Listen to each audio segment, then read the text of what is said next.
All right, I think we're ready to go. Okay, thank you. Good evening, everyone. It's October 21st, 2024. This is the GBOS regular meeting. The Girdwood Board of Supervisors, its committees and subcommittees are subject to the Alaska Open Meetings Act as found in Alaska Statute 44.62.310 and Anchorage Municipal Code 1.25 public meetings. The Girdwood Board of Supervisors operates under the Public Meetings Standard of Conduct. I call this meeting to order at 7:01. I'm Brianna Sullivan, co-chair. I'll read the land acknowledgement. The Girdwood Board of Supervisors acknowledges the indigenous peoples of Alaska whose land we reside. The community of Girdwood, situated between the areas known to be Dena'ina and Alutiiq homeland, respects the people who were stewards of this land for generations. We commit to the concerns and are grateful to be a part of a wider community that seeks to maintain a sustainable use of Girdwood Valley for present and future peoples. Roll call. Last month, did staff do roll call? Is that how we We did? could do a roll call. Yeah, I could do it. Okay. Let's see. Brianna Sullivan, Present? Brian Burnett, Present. Mike Edgington, Present. Kelly Ockenlock, Present. Jennifer Wingard. Present. You have a full quorum. Great. Thank you, everyone. Are there any disclosures on the agenda today? Mike?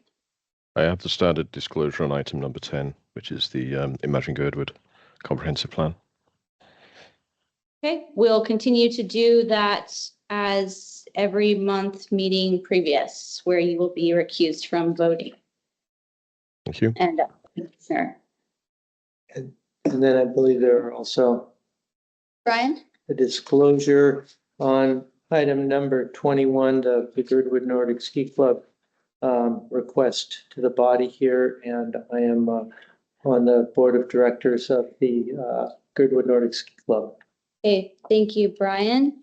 As you are a member of the Nordic Club and we may be moving this item, I would that the conflict is not financial, but somewhat there's conflict. So I would rule that you may partake in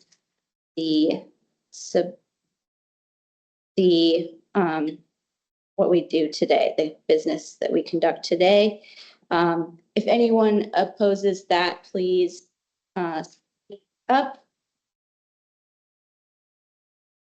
Okay, Mike, could you have the chair for a moment while I make a disclosure? Certainly. I also have affiliation with the Girdwood Nordic Ski Club, so business item number 21, and I do not feel I have a financial or significant conflict, but I am open to anyone suggesting that I don't vote on this item. Mike, might I suggest that you maybe as a chair make a ruling for both Brianna and Brian, since they're both members of the Nordic Club, just for since they both have conflicts. Right, I agree. I'm gonna see if I can find the list of questions.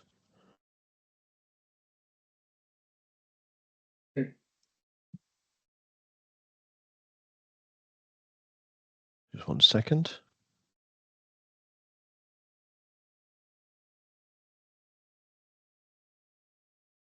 Okay. I think we should go through the list of questions here. So I will start off. I will ask a question to each of you, and then we'll do one question at a time. So I'll ask the question to Brianna, and then if you can answer it, Brian, and then we'll go through that way. Okay. Yes. Right. So if you could, first of all, we'll start with Brianna. Provide a detailed description of the interest.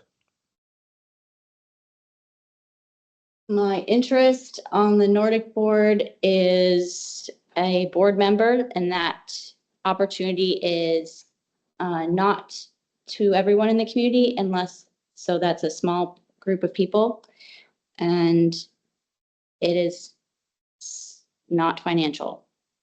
Okay. And same question to you, Brian. A detailed description of the interest. I am a founder of the Girdwood Nordic Ski Club, vice chairman of the board, and my interest is not financial. Okay. Question 2 is actually, is the interest financial or personal? And if the interest is financial, disclosure should include the size of the interest. So I think you've already both said that it is not financial. So could you just confirm that it is a personal interest? Yes, this is Brianna. It's a personal interest. And this Thank is you. Brian, it's a personal interest. Okay, thank you. Question 3 is who holds the interest? Basically, is it the person making the disclosure, immediate family, etc., etc.? So again, I think you've already done this, but just for the record, if you could state who holds the interest. Brianna first, then Brian. Thank you, Mike. It is myself. I hold the interest. Okay. And Brian. And myself also holds the interest. Okay, thank you. Question 4 is when did the interest arise? Was it in the past, ongoing, or may arise in the future? Again, Brianna first, please. Yes. Several years that I have been on the Nordic Ski Club board, and if I'm not on the board, I'm out skiing. So. Thank you. And Brian? And also for myself, multiple years on the board, and if I'm not on the board, I am out skiing. Okay, so it'd be correct to say in both cases that it's an ongoing interest. Yes. Question 5 is how does the matter coming before the body impact the interest? And the sub-questions are, is the interest a substantial part of the matter under consideration? Whether the impact to the interest directly varies with the outcome of the action, and whether the impact to the interest is immediate or conjectural. So if you could answer basically, first of all, Brianna, is the interest a substantial part of the matter under consideration? Does it directly vary with the outcome of tonight's action? And is it immediate or conjectural? Okay, I think we're asking for support for a grant, and it is not that substantial, and the impact is, I don't know what the impact is exactly. Is it conjectural or is it immediate? It's conjectural. That's Okay. C, but Okay, thank you. And same question to you, Brian. My interest is a substantial part of the matter, as my vote would count towards the success or the failure of the action before us this evening. And it will impact the interest directly as to whether or not the Girdwood Board of Supervisors votes to write a resolution of support. Okay, thank you. Final question is, this is a question to each of you individually. Do you believe that this interest prevents you from placing the public interest on the action above your private interest? First of all, to you, Brianna.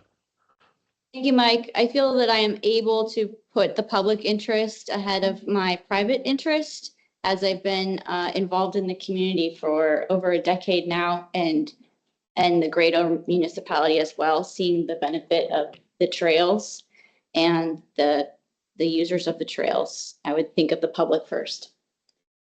Thank you. Brian, same question. Thank you, Mike. I also believe that I can act in the public interest as a trails advocate within Girdwood and the municipality of Anchorage. Okay, thank you. Just for clarity, your individual belief that you can or cannot be excused is a factor we consider, but it isn't the determinative. Okay.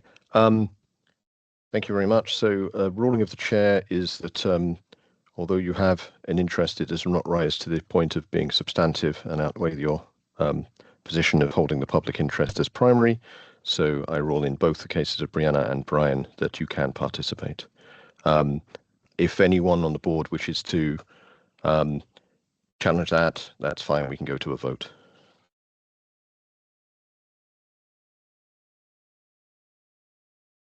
So I'm not hearing any challenge to that ruling.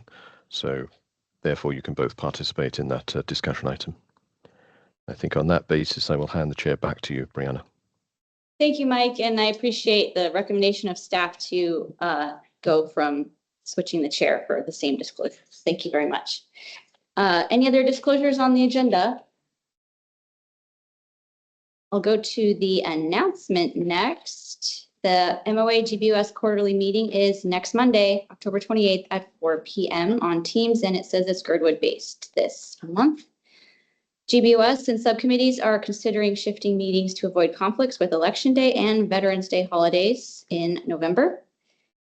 Next announcement, the public is encouraged to ask questions, provide comment. Please raise your hand and wait to be acknowledged. To help discussion stay productive, please direct your comments to the board rather than other members of the public and keep your comments focused on the business under discussion. Please be respectful of everyone's opinions.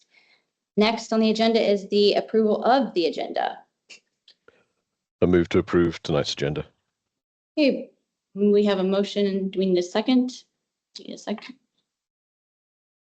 I would like to second that motion and ask for amendments. Okay. If I may. Yes, you may. We have two items in new business that are somewhat time sensitive, and I would like to amend the agenda to include new business item 21 and new business item 22 as to be considered as old business. We I'll have second a motion to amend. Thank you for the second, Mike. Any discussion? Could you just explain, Brian, can you just explain why they are urgent?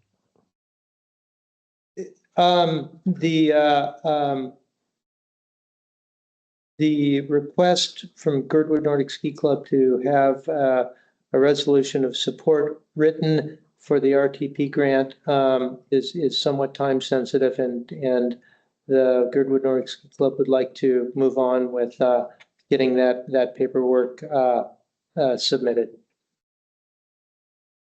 And I'll just add as well, because the shifting of meetings in November changes by a week, both of these items are needing addressing this month.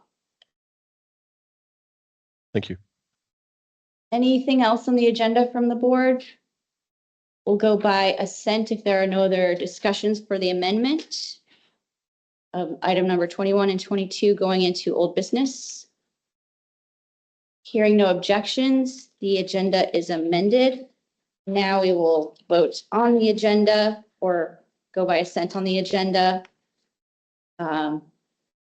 Any objections? Seeing and hearing none, the agenda is approved. Next, we have minutes approval from September 16th, our last regular meeting, and then September 30th, the nonprofit grants. Move to approve both sets of minutes. I'll second. Thank you. Any discussion?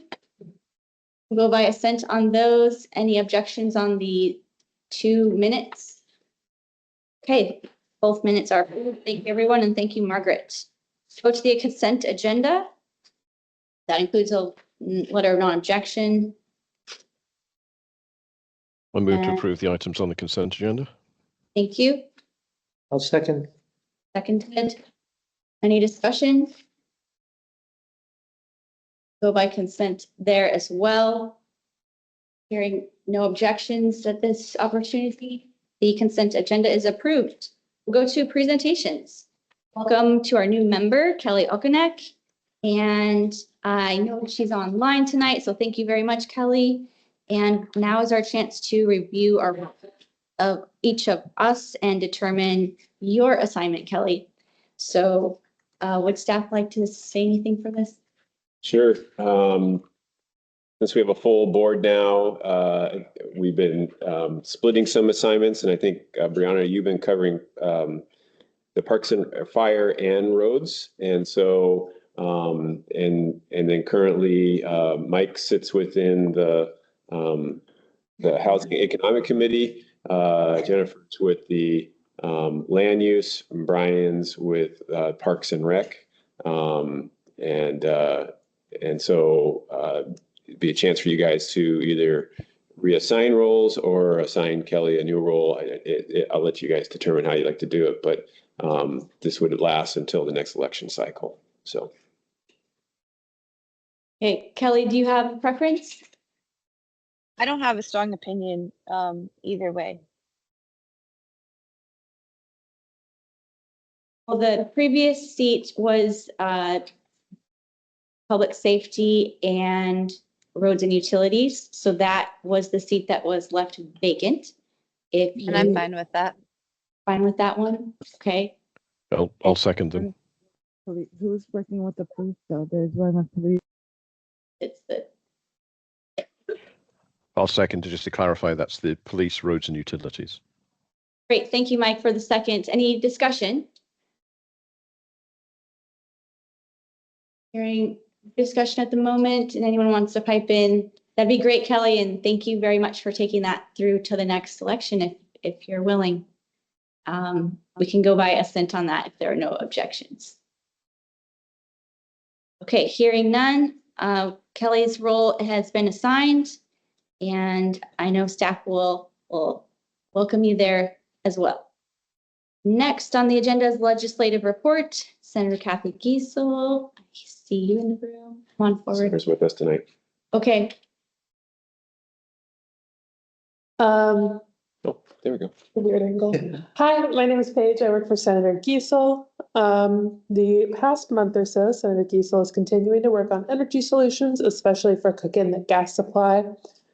Her efforts to establish the Alaska Energy Authority with a board of qualified, knowledgeable energy Alaskans had its first meeting 2 weeks ago, and they will help lead efforts to move forward with the high voltage direct current undersea transmission cable from Bradley Lake Hydroelectric Dam to the Anchorage area. This will provide a loop of transmission from the lowest cost electrons, 4 cents at Bradley, to the rest of the transmission grid. And about 3 weeks ago, we had a bill signed into law regarding broad-based categorical eligibility for the Supplemental Nutrition Assistance Program. Yeah, and it essentially makes SNAP more accessible to everybody. So, yeah, if you have any questions, feel free to ask. any questions for Paige? Don't see any. Thank you for coming and the Thank you. update. Any other legislators somewhere? We also have the mayor's office. Assembly members, Randy or Zach. And then Carl Jacobs. Yep, Carl's here. Carl's here. Good evening, everyone. My name is Carl Jacobs. I'm from the Anchorage School District School Board. Just a couple quick updates, and always happy to answer questions before I get out of your way and let you continue on with your agenda. First and foremost, this month the board has been focused on K math proficiency, so we've been doing a deep dive related to student outcomes in that area. We finished our deep dive on graduation rates, which pertain to our college career and life readiness goal at the end of last month. And for those who are interested in data on either of those reports that the board reviewed, you can access those at asdk12.org/school board. In addition, the board is reviewing and preparing to review information related to the administration's proposal on the right sizing plan, the first pass at facilities which may be considered for consolidation, probably and most exclusively at the elementary level, will be unveiled at our next board meeting on 11/1. More information there at the next GBOS meeting. In addition, if there are thoughts on right sizing, or if you have different priorities or things you'd like to share, please feel free to email schoolboard@asdk12.org. Then lastly, regarding the survey that pertained to a schedule change related to the Academies of Anchorage program, that has completed as of just a couple weeks ago. For those who have additional thoughts as the school board entertains how we should roll out a schedule change to align with the Academies of Anchorage program, whether we should maintain a 6-period bell schedule for our high schools or consider moving to a 7 or 8 period. Please do email the school board as well. That feedback is timely. And if you were to head to asdk12.org/AOA, there's a webpage dedicated to the Academies of Anchorage program, as well as why schedule changes needed to accommodate that. And just on a quick policy note, at the last GBOS meeting, I mentioned that I was partnering with the American Lung Association, along with member Dora Wilson, to revise and modernize our policy related to tobacco, vaping, and other nicotine products. That policy is getting set for a vote at our first meeting in November on 11/1. Anyone who wishes to weigh in, provide testimony, support, or ask questions can head to the ASD website as well, and that information will be posted there under school board meetings the Saturday before the 11/1 meeting, which happens at 6 p.m. I would be glad to answer any questions. Otherwise, again, I appreciate the chance to brief the Board of Supervisors, and I hope you folks have a great rest of your meeting. Thank you very much, Mr. Jacobs. Any questions for Carl Jacobs? I don't see any, and thank you for your thorough update. Of course, have a And great being night. here. Okay. HLBAC report, Mr. Sharnan, there's this Thursday. Tim is traveling, so I know he won't be here tonight. Okay, and there's nothing from last month either. Have a meeting. Okay, number 3, supervisor reports. Any reports in the room? Mike, you have any report? Yeah, I just have a couple of quick things to say. One is there is an item tomorrow in front of the Assembly, a resolution about future capital projects on parks and recreation. And the resolution is proposing that priority be given to projects in areas of Anchorage with higher density. So basically, East Anchorage, downtown, and Midtown Anchorage. And it basically it doesn't say anything directly about communities outside of the bowl, but the implication is that they will be rarely considered for bonds. So I'm just making people aware of it. I think there'll be some pushback on it. But that's something I think that we as a community, especially because we have general problems with bonds, even though we pay for them ourselves, should be aware of. The second thing is just disclosure. The mayor appointed me to the Budget Advisory Commission, subject to Assembly confirmation tomorrow. And the third thing was I was traveling last week and at a conference for a network of mountain towns to look at community planning and housing. And there's a number of activities and information I will share in the future, but not tonight on that. Thank you. Thank you, Mike. Jennifer, do you have any update or report? No. Okay, thank you. Kelly, anything to report?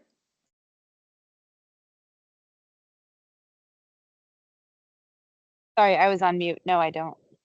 Okay, thank you. And this is Brianna. I do not have any updates other than things already on the agenda. Next is committee updates to GBOS, 3 minutes each. Items not on the agenda, but of interest. Are there any committee updates? Tommy, come on forward. Yeah, this is from the Public Safety Advisory Committee. There have been a couple of things going on. We had the Kids and Cops at the ice cream parlor yesterday or Saturday, and all our police officers showed up. We had 37 little kids show up, a lot of them from Little Bears. That's just an increase by 17 kids. And they all brought their parents. So we had about 111 people show up over 3 hours. Police officers showed the kids what everything on their belts and everything were. I want to make a note that our police officers wear body cams with no objection and have for years, where the police in Anchorage are fighting that. The police officers, if you go up a little bit more in there, okay. The police officers showed them everything in their car, let them try on the bracelets, that is the handcuffs. This little girl in the lower right-hand corner. She stood up to Willis. She had some questions for that big guy. It was really good. The idea was that we want kids to be familiar with people in uniform and not be afraid of them. Someone in the fire department said that if the fire department or the police ever come to somebody's house, they want the children to be able to come with them. Like if there's a fire, they don't want the children to run away and hide. And so that's a big part of that. With their parents there, they were seen as trustworthy people. On the other hand, we are telling our police officers that this is the kind of policing that we want them to be protective of our children. And we want them to be friendly, and they're gonna watch these kids grow up. One officer, Officer John Castleman, has been on the force for 10 years, as long as we've had, almost 10 years, as long as we've had the contract. Okay, and then below that, the little girl is crying. The second graders at Girdwood School all did writing on how the police keep us safe. And they are really good at eating donuts too, I guess.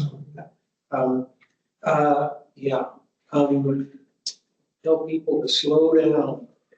This morning, during that ice cream event, the middle schoolers came from the school and interviewed the police officers, Chief on Ashay, and that interview will be in the school newspaper. So we're getting the connection between the police and the kids more open.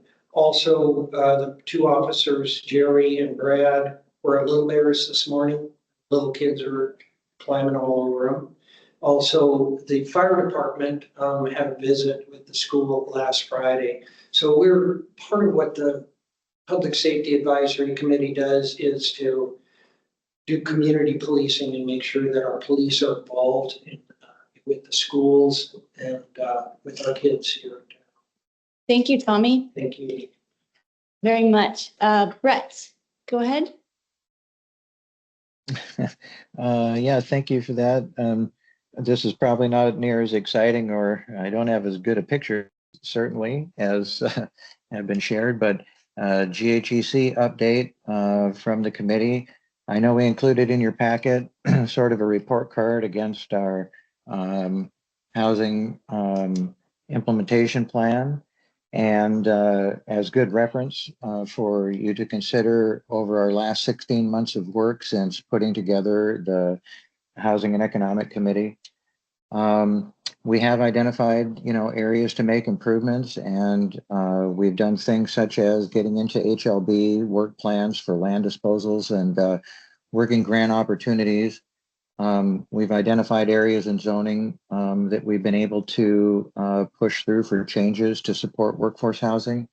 And then things here recently that we're putting in front of you is STR registration and regulation framework that can be considered. And I wanted the body to be aware of some of the future work that GHEC is up to. We're looking at some funding discussions and maybe some alternative ideas and how we accomplish that for some of our goals. Probably some public outreach efforts, especially to communicate things related to the short-term rental registration proposals. And then we're looking forward to the number one priority, of course, that RV development for mobile workforce needs and summer RV traffic and associated economic impact that would generate for the service area. We're also considering bringing back to the service area early childhood development tax funds to support local efforts in that as far as early childhood education and development. We'll try to do what we can to support bringing that back to the service area. And then lastly, I wanted you to be aware that we did wrap up the levy and old Girdwood considerations for some of the flood risk that has been discussed, and we did roll that into some of our grant application package that's in process right now. So those are the things that the Housing and Economic Committee have been up to, and again, good reference in the packet. Thank you for your support. Thank you. Any other committees online or in the room with an update that's not in the agenda, but this last one was in the packet, so thank you. We'll go to status of proposed Girdwood developments. I don't know if it's in the packet, but it's on our agenda here. I don't think I saw I it. didn't receive any update, so the information that we had in our last meeting is the information that stands as far as I know. Yes, sounds good. If anyone has any updates verbally, go ahead. Otherwise, we'll go to our service provider reports, and Chief Weston is here. Hello. I think we have a slide coming up. They're coming. There it is. For October, and I apologize, my voice is a little croaky. Gerda Fire instructed 4 classes at the Alaska Fire Conference in mud rescue, rope, water mapping, and a class, which is basically firefighter going in and rescuing firefighters. And that was all very well received. We just last week, the weather gods were really nice to us, and we held a remote emergency medical class, which is basically rope, rescue, and emergency medical combined class. And that was the first time that class has been offered in Alaska. And we were able to get a SARA, or an Alaska Search and Rescue grant, to bring it up. So super excited to have that class. And it went very well. So very happy about that. We have 4 new members starting at the end of the month. And one of those members are from Girdwood. We did, as Tommy mentioned, Friday, we had the school fire safety presentations. We also had a little bears visit to the fire station. And then additionally, have the 4 Valleys sort of afternoon adventure group come by, where I tried to stuff them all into the ambulance so they could at once, so they could all say that fit in an ambulance before if they ever got transported, which they all do fit. Actually, you can actually fit them all into one ambulance, which is amazing. In September, we were back to our normal level of transport.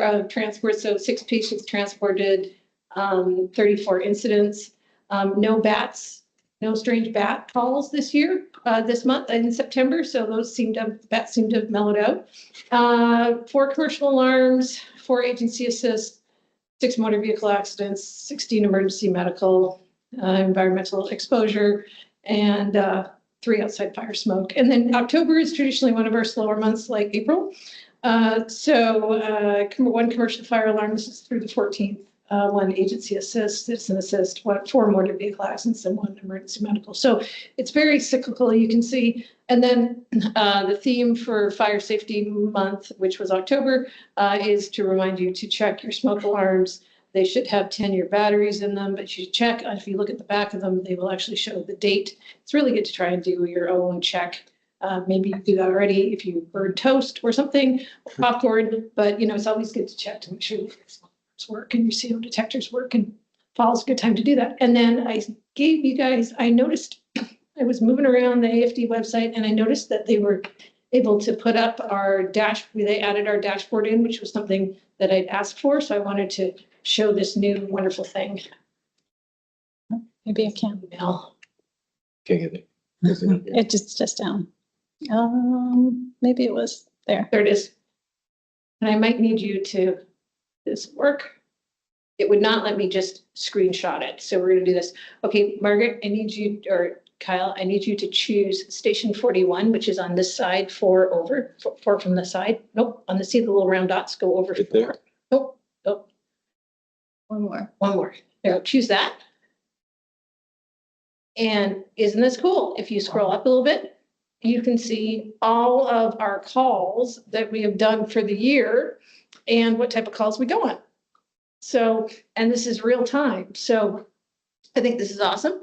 If you scroll to the side, on the one side, you can see utilization of the different units, and you can see unit calls, and then you can see utilization, and then you can also see our incident types, which we normally just say EMS, but you can see what type of emergency we've got on. So I thought that was kind of interesting. And then you can see, June was a crazy month for us, as it shows on the monthly call volume there, because we had double the call volume in June. It was really busy.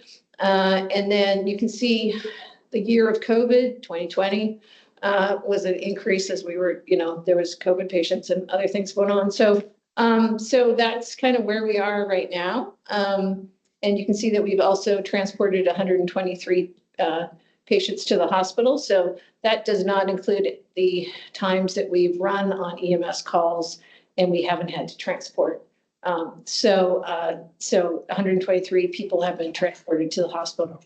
And then you can see that we're very happy with the MCT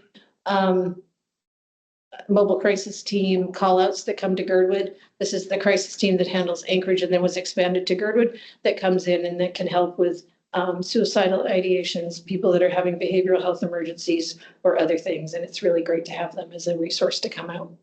And so a mental health clinician and a paramedic come and talk to basically an SUV and talk to the person. And so that way they're not necessarily transported by a police officer or by a ambulance. So it's a better utilization. And they can sometimes just come and talk to people. So it's a pretty cool thing.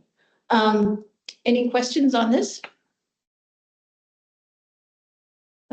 And then finally, the good things are happening in the emergency management world. The state finalized the tsunami evacuation maps, so we should be seeing brochures coming out. The lower end, that'll dovetail nicely into the evacuation planning and sort of knowledge sharing I want to share later on in winter. It really well identifies lower Girdwood, which can also be used for if we have any flooding issues that require other issues down there. So we'll be able to do that. I would like to somehow this winter also work on getting call trees for neighborhoods established, or make sure that we have those segments for the different neighborhoods in a reverse 911 or emergency texting group, so we can identify residents in that. So, and multiple residents. So kind of working on that. And then the other thing was the community wildfire protection plan. Anchorage was contracted out for, is launching at the end of the month. And I'm very excited about that because I've been asking to have Crow Creek, the residents up at Crow Creek Road included, and then also the Girdwood Valley. So that also dovetails nicely into the whole emergency management package. And then finally, it's October. Super excited to see us having a tire change out in Girdwood by a contractor, because one of the things that happens in car accidents is if you have lots of loose things in your car and you become airborne or go for a little rollover, everything starts rolling around. Everything you bought at Costco, it starts rolling around. So inside the cab with you. So just a reminder to try and secure what you have in your vehicle and look at ways to sort of secure it so that if you happen to be sort of turning turtle or rolling around a bit, things are secured. You'll be secured because obviously you've got your seatbelt on, but everything else is not. So just to think about ways you can secure things in your vehicle. Yeah, that's it for me. Any questions? I don't see any questions in the room or online, but thank you very much. That's great. Chief O'Shea? Welcome. For the month of September, we had a total of 264 calls for service in the Girdwood service area. A majority of the calls were business and area checks, which were 182. Other areas, we had roughly 34 traffic stops, suspicious activities. It's been going down about 4, vandalisms and thefts 6, disorderly conducts and assaults were about 8. Assisted with some civil problems and citizens assist, which were 12. Welfare checks dropped a little bit from last month to 9. We had 1 animal control call there. Some agency assists, which were 3, and others, which we tagged as other cases, were 5. So the total calls for the Girdwood service area for year to date is just shy of 2,300 calls for service. We had a total of 295 calls for service for the year. With that, for this month and last month, a couple of my officers we sent to some instructor trainings. One was Officer Herod went to and completed the Data Master Instructors course. What the Data Master is an instrument that we use for DUI alcohol investigations. It measures breath test alcohol concentrations on drivers or suspects or subjects. And jury's now certified to teach other officers how to use that instrument. Additionally, I sent Officer Tim Sampson to Kenai Soldotna area where he attended what's called a simunitions instructors training. What simunitions are is more of the law enforcement style paintballs. They're simunition cartridges that are fired from actual firearms that has slightly been enhanced so it can only fire those rounds and not live rounds. We use that for our reality-based training when it comes to use of force and utilizing less than lethal force as well. We are currently gearing up to do a reality-based training for all our officers next month, which will include judgment scenarios, use of force scenarios, less lethal scenarios, as well as calls where we practice de-escalation techniques, so you don't have to use other types of forces. During that training next month, we're also going to do a recertification and certifications on the use of our tactical equipment or tactical first aid equipment, from tourniquets and bleed or blowout kits, which are our individual first aid kits officers carry. So that's going to be an overall training that's scheduled for next month in Whittier. So far this month it was great that Tommy and the GBOS Advisory Committee helped facilitate the ice cream with the kids. We had a phenomenal turnout. Pretty much all our officers, with the exception of one that was on leave and the other one that's working night shift, showed up to the event at the ice cream shop there in Girdwood. It was a great turnout. We also had officers go today to Little Bears, Officer Herod, as well as Officer Adams, as well as last week. And Whittier officers also attended a health fair where we talked about sportsmanship to the Whittier kids at the school there. We're looking forward to next month. We're doing Coffee with the Cops at the Grind next month, as well as for Halloween evening. Both in Whittier and Girdwood, officers will be out and about. We'll also be handing out glow sticks or light sticks for the kids that's out trick-or-treating, so they can be more visibly seen, as well as we'll be in the Cabana Land area for that event. With that, that's about it that I have for reporting for this month. Any questions? Don't see any questions, Chief O'Shea. Thank you very much for the update, and great to hear about all the trainings as well.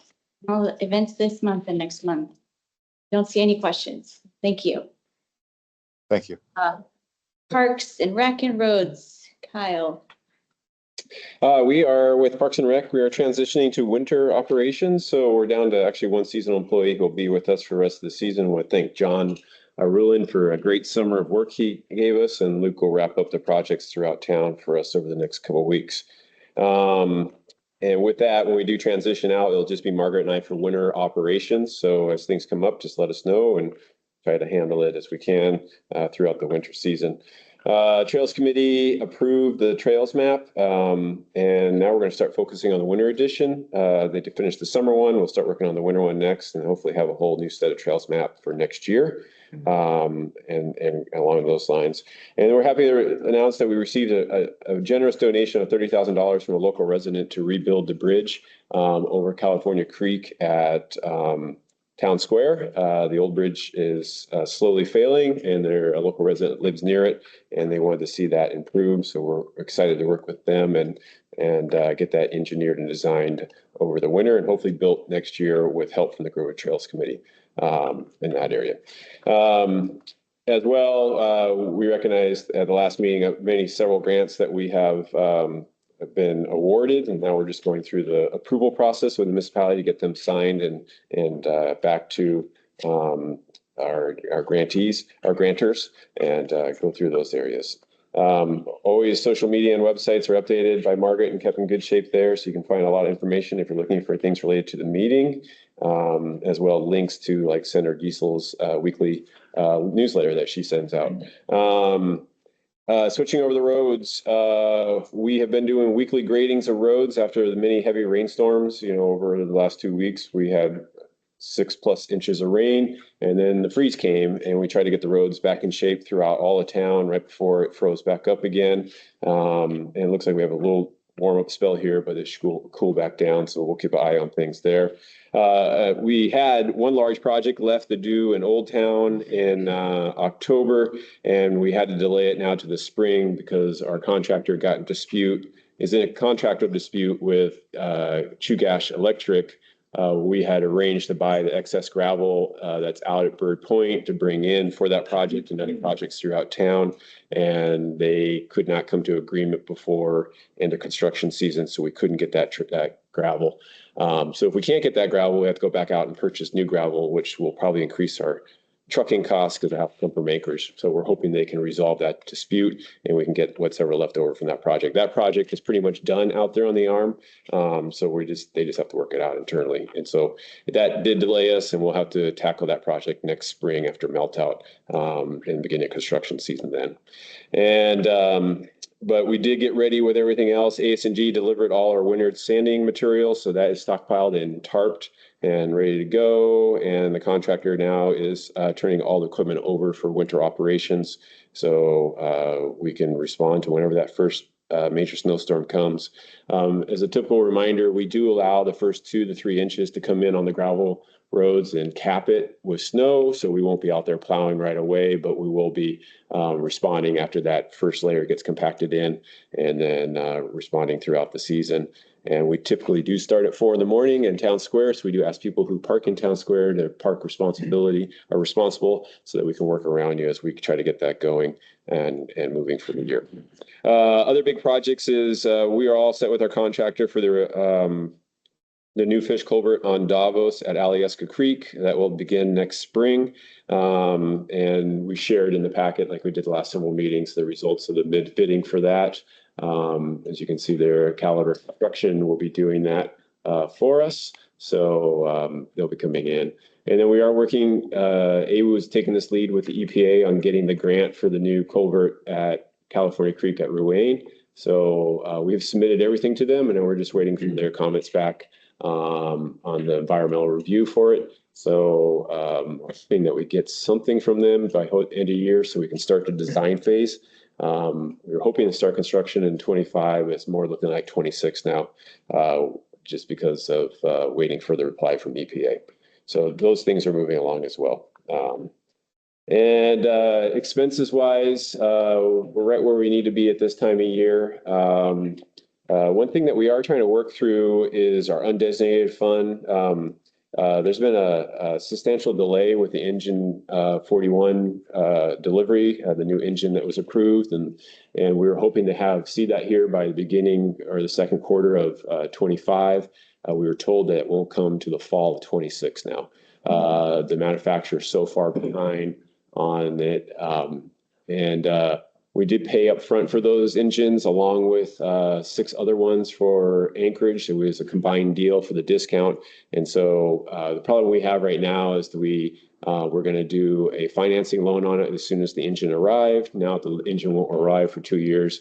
We need to figure out how to finance the $800,000 that we had taken out as a loan for that, because right now it's riding against our designated and undesignated fund balance, which makes it look like we don't have enough funding in our reserves that we need to have.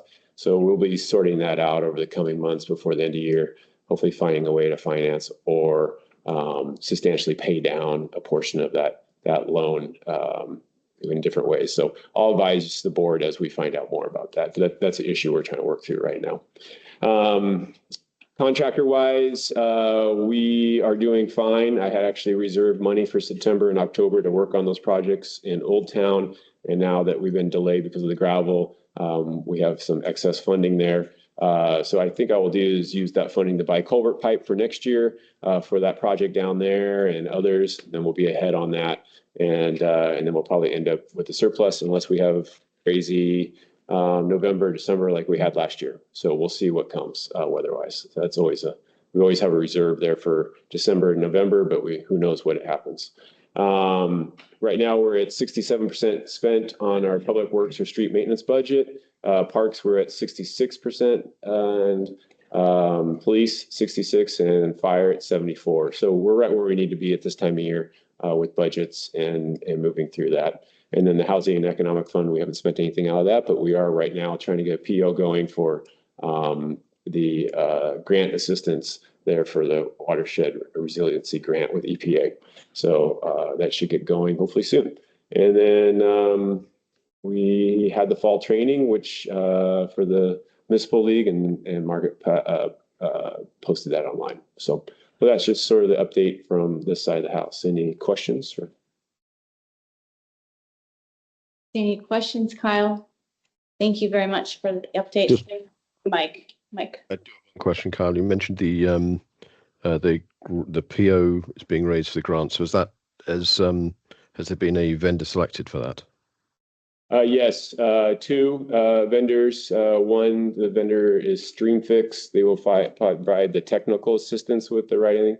And then Emma Kramer will provide the grant writing assistance with the organization there. So yeah, two different vendors have been selected for that. Okay. Where's StreamFix based? Looks like they're based out of Oregon. Okay, thank you. And that's below the limit that was approved at a previous meeting. Yes, so the total was 7,500, and right now I think we have 4,500 for StreamFix, and I think for Emma we had maybe like 1,500. So it's within our budget allowance. Thank you. Thank you. Okay, anything else? Okay, we'll move on to public comments. Persons offering public comment must state their full name and address. Public comment is limited to 3 minutes per person and must be on subjects not listed on the agenda. Anyone here for public comment tonight? Okay, come on forward. We'll start within the room and go back to online. So, Kai. Well, good evening. I'm Kai Holland. I'm running for State House District 9 as an independent. And I just wanted to say thank you to everybody who's put up with me for the last 5 months of coming to your meetings and trying to learn more about this area. I grew up on the hillside. I had a chance to ski up at the Alyeska back when there was only a roundhouse up there, and have seen things change dramatically. But I also recognize I probably only learned kind of the tip of the iceberg of all the issues here, but I've been enjoying starting to learn more about levees and bats in the attic that need to be rescued and the opportunities for gravel. I'm amazed at all the gravel coming down the highway. I got a chance Saturday to see how much gravel you bring in from Anchorage. It's kind of astounding. So the idea that I know you're talking about being able to mine the gravel here more closely is really exciting. So anyway, thank you for the time there. I'm basically running on a platform of trying to put more effort and support behind education, but my real interest is in economic development. I've spent the last 10 years working in the area of innovation and entrepreneurship, and I'm excited about what Alaska could be in the future that will keep our kids here and reverse the decline we've had here. So I want to get to work on that if I get elected. The election, of course, is coming up November 5th. I encourage everyone to get out and vote and make sure that you get your friends out there. Early voting, I think, started today, so folks can go down if you want to take care of that, but polls will be open on the 5th. I just wanted to wrap up with just a opportunity for you to know that we're going to do a meetup fundraiser here in Girdwood on the 24th. That's Thursday at 5:30 at Tim Alderson's house. That's at 235 St. Moritz, and you're all welcome. I hope we'll have a good time. Would enjoy being able to have more time to chat about things. And also I continue to facilitate the Resilience Committee meetings on the fourth Mondays. And we've been doing a lot of the work that's got the community wildfire protection planning process started. And we've been getting state funding for the last 3 years that have been addressing critical routes, the evacuation issues. And I would encourage you to be thinking about, as you do the element here with Crow Pass and in Girdwood, to think about the critical routes. This is going to be an agenda I'm going to be working on regardless of what happens in my election. I'm trying to get the states to recognize critical routes that lead into isolated neighborhoods and residential areas as needing additional special attention on those routes for clearing right away, creating shaded fuel breaks, and treating those as a critical route so that when and if we have some sort of critical fire and we need to get apparatus in and people out, that we've planned ahead to make sure that the routes are prepared to do that. So anyone's welcome. This continues to be a monthly meeting for the last 4 years. It's done via Zoom. We've typically had the folks from the Turnagain Arm Community Council all the way around to Eagle River. And I've started, communicating with Chief Weston about some of our work here as wildfire becomes more of a concern here. But just to keep you aware of that, and I would be glad to have anyone attending who wanted to from the Girdwood area. But thanks for the time. Thanks for putting up with me for a few months. I've had a lot of fun. I've learned a lot, and I just appreciate the opportunity. Thanks. Thank you. So Haley, next online. Yeah, hi folks. I'm Haley Johnston. I live over at 303 Alta. And I am just here real quick because I am on the Chugach State Park Citizens Advisory Board. So Girdwood's neighbor to the north is Chugach State Park, which is about 500,000 acres of state park land that's accessible from some trails in Girdwood Valley, includes the Bird to Gird Trail, and the Seward Highway runs through the legislative designated boundary of Chugach State Park. So the park is probably of interest to people here in Girdwood, and we serve on that board as volunteers. There's 15 seats, and 3 of us are terming off at the end of this year, including all of the Turnagain Arm residents. So as of the end of the year, there won't be any Turnagain Arm representation on that board unless we get some applications from folks from Girdwood, Indian, Bird, or Rainbow who are interested in serving. It's a 3-year term. It's really interesting. You get to learn a lot about state parks generally and about our neighbor state park here. And if anyone is interested from Girdwood Valley, I'd encourage folks to apply and or share with your neighbors who might be interested in outdoor recreation in state parks. I'll drop the link to the application in the chat. And yeah, would love to see someone. I'm terming out after 2 terms. You can serve 2 terms, and I'd love to see someone from Girdwood on the board in the future. So thanks for letting me chat. Thank you very much, Haley. More comments in the room? Hi, Amanda Tuttle here, PO Box. HLB's meeting is at 1:30 on Thursday this week. And although the levy did not get put on the agenda, HLB is hosting a work session to discuss the disposal of the Girdwood Industrial Park. I personally have many concerns of the disposal of this land. We need the industrial park to be managed correctly to ensure the safety of our drinking water and our public service equipment have a storage location within this valley. Additionally, I have concerns of their lack of knowledge of the flooding created by the damming of Glacier Creek by the Alyeska Railroad and the effects it's having on the federally owned levee protecting Old Girdwood. I really hope that everyone attends and speaks up about the importance of this area for our community, for our safety, and our public service interest. Thank you. Any other public comments? Yes. Yeah, thank you. Bryce Wilbanks, Alyeska View. So I'm just coming here to talk to G-Boss today about the air quality issue that we're seeing in the last few days. If most people here who live in Girdwood have probably noticed as Kai pointed out correctly, the large number of vehicle traffic, heavy industrial vehicle traffic carrying uncovered loads of gravel up valley, pass through. And yeah, it's quite impressive. I'm not sure that even a few hundred didn't know it was possible that a few hundred trucks could transit Alyeska Highway with that much gravel. The biggest concern I think we're seeing is air quality right now. And I'm not bringing this up alone. I've had 2 people in my close circle of friends in the valley that have also told me that they're noticing an air quality issue. And I've taken photos myself of the amount of dust being kicked up both from the trucks as well as from the road when they pass by. More importantly, since they're also uncovered, we're seeing even more dust roll off. So the reason I'm coming to tell G-Boss about it is because there's no real obvious action immediately, but generally speaking, if there's government's role in one place, it would be to correct an externality.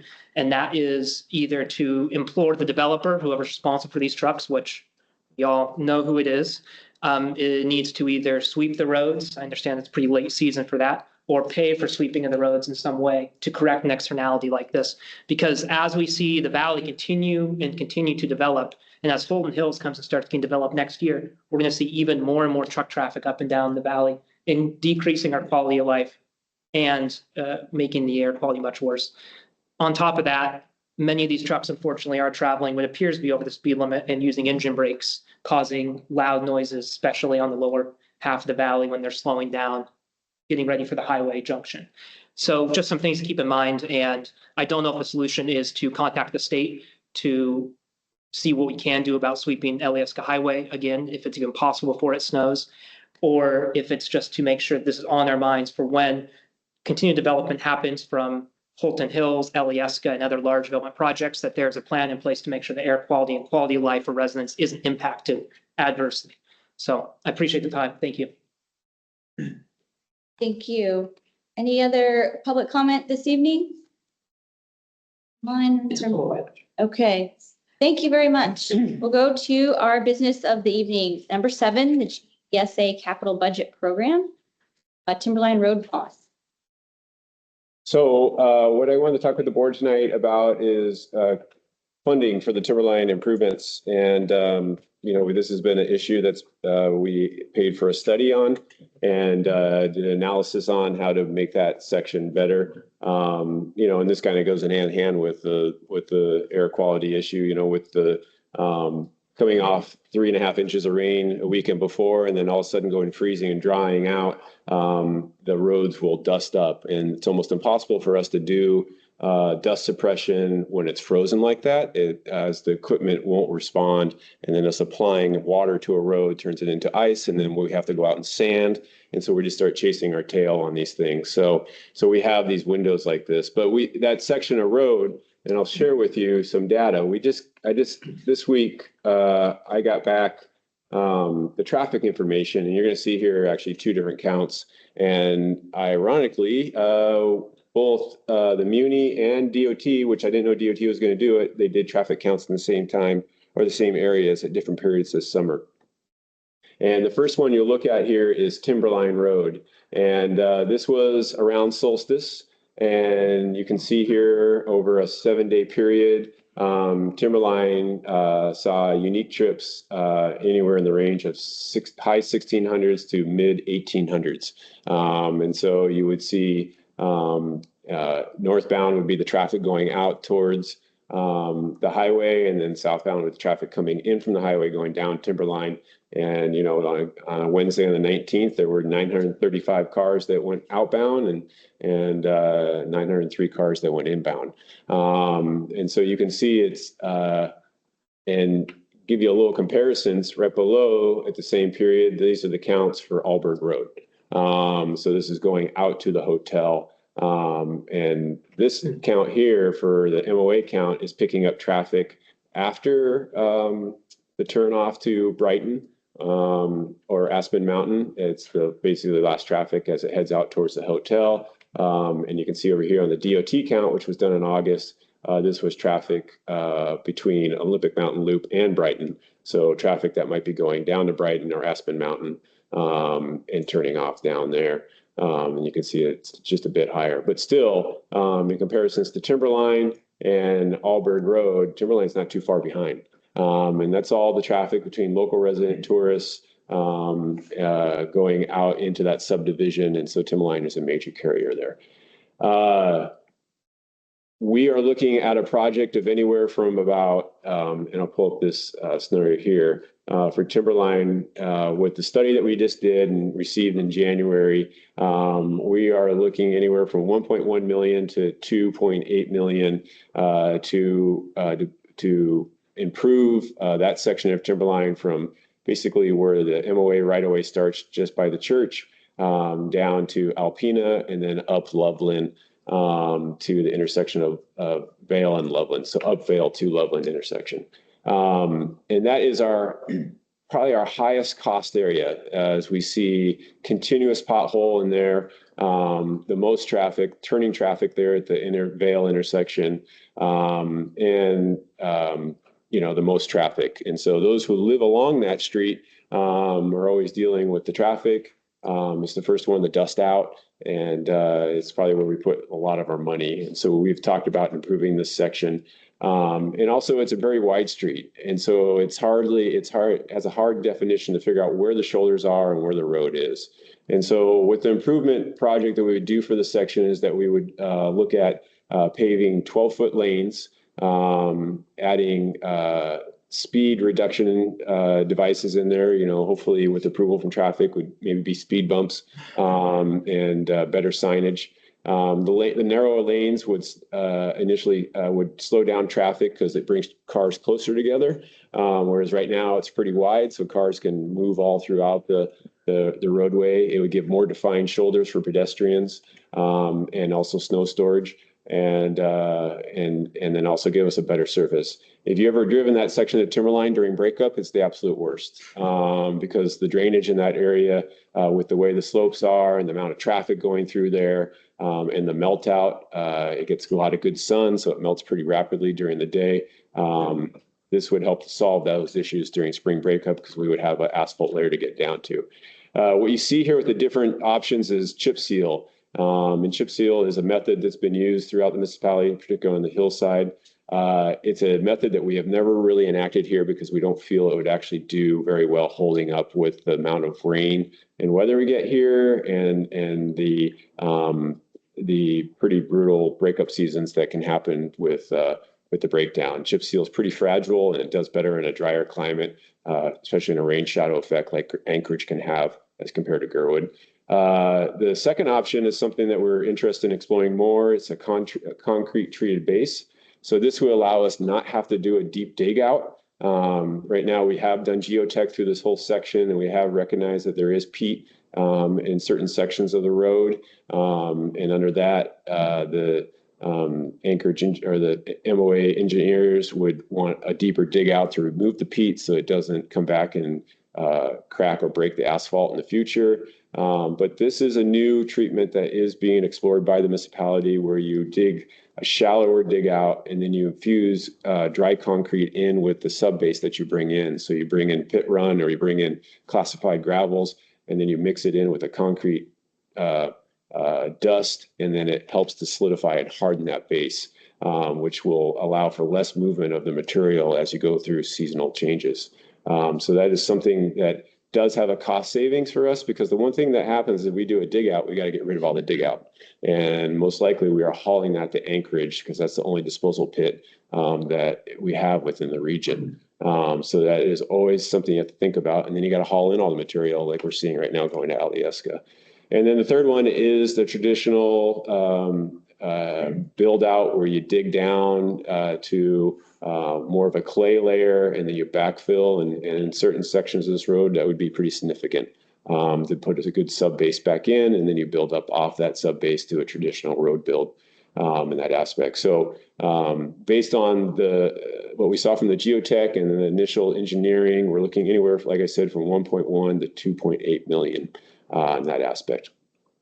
What we'd like for the board to consider is right now our only funding options are is one, just slowly save up for this like we've been doing with our capital, or ask for the state to give a capital contribution towards this project, and also maybe working with the feds. The feds are probably the longest shot. The state could be a possibility, and then saving up, that's always reasonably can be done, but it might take us 10 years to get there, and we have to put other projects aside, like additional fish culverts that we're still trying to do, and then the Alyeska Creek.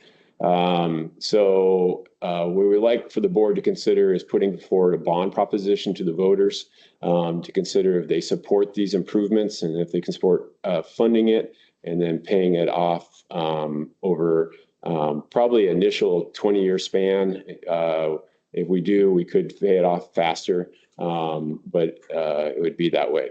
Now, this does bring the inherent risk that this may not pass because we may actually pass it with voters in Girdwood, but we may not get the support of the rest of the municipality, even though we would write the bond that reflect that the rest of the municipality would not be paying for it. We just need their support to use the bond rating in order to do it. And we've tried that with other projects before and had not so successful results. We have also tried it with public safety and we've had successful results.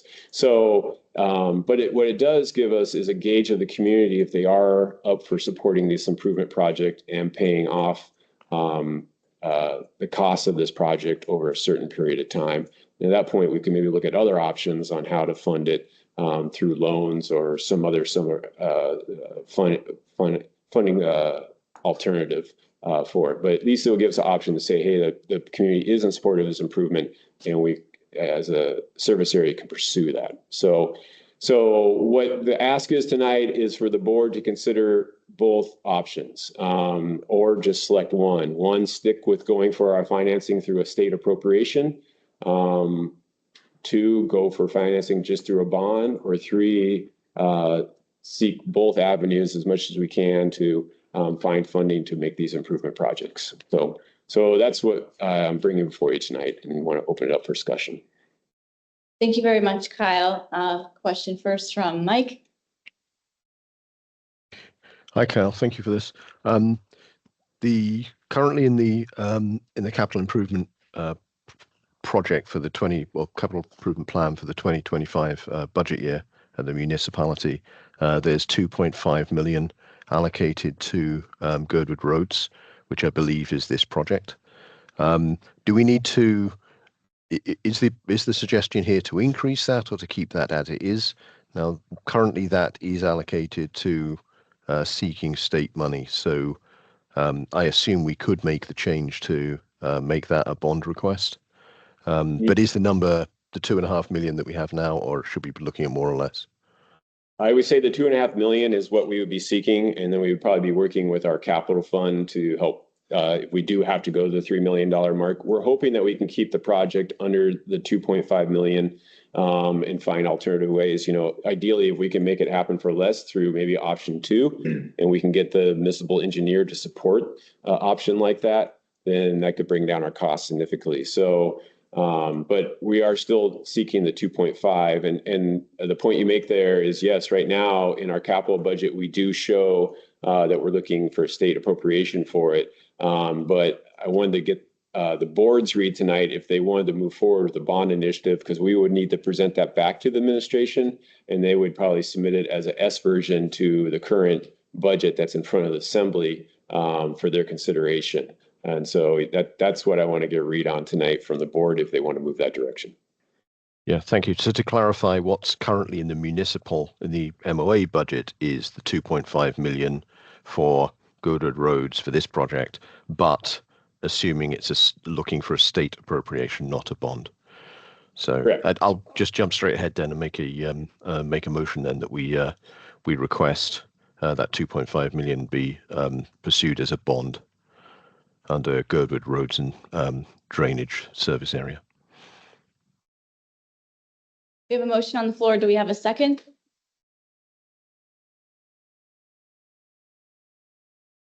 I'll second. Thank you, Brian. We have a second. We can discuss that motion as well and ask further questions. This is the time to do that. So basically, if we don't make any change, if we don't choose to change it to a bond, then it stays as a state appropriation or a request for a state appropriation. If we do choose to make it a bond, then we'd go down the bond path first. Correct. And so we would still need to get the support of the administration to change it to a bond path and the state to approve that. So there's still steps ahead of us to get through, but we need to initially start it here at this level. Just to finish off my thoughts, I mean, I agree that we've had problems in the past trying to get a bond pass through the general voters in the MOA. I think there's still an option here to push harder and make it really clear that it's not being paid for by anybody else except Girdwood. I think we can do a more aggressive push, perhaps, because that's just factual information. It's not trying to persuade a result one way or the other. It's just the facts of the situation. So we can publicize that. Okay, thank you. Jennifer. Yeah, thank you. I would like a little more clarification if I could. I understood the question to be if we wanted to pursue state appropriation, to bond, or both. And I understand the motion to say that we're going to just pursue the bond. Am I understanding? I'm not sure I understand the pros and cons of that. Well, I'll explain from my point of view the pros and cons. The pros is that we have more local control about trying to seek our own funding without having a lobbyist in Juneau. And so if we're going down the state appropriation path, we're really dependent on our representative to make it a priority in their draw. And then also for the state to actually have capital funds available, depending on what revenue they've generated this year through their different sources. If they have a low revenue year, well, we know that capital budgets are pretty much minuscule, and they really just focus on what their requirements are for Fed match. And then the last couple of years, there's been more capital money than I've seen in probably the previous 5 to 8, and so we've seen some projects come through for funding. So there's a risk with that. And then with the bond, we have an opportunity to work locally and get in front of the voters. A pro is that we run it through the voters and we find out really what the Girdwood local area is thinking. If they're supportive of this project, then they're willing to fund it themselves. And if it does fail through the rest of the municipality, at least we know we could pursue that as well. And if it does pass, then we do have a bonding option there. So the hard part about it is that they both run concurrently. So when you're seeking funding in Juneau, we're also amping up for a bonding motion. So what could happen is that the approach is that if the board is supportive of a bond, we put all our focus into a bond this year.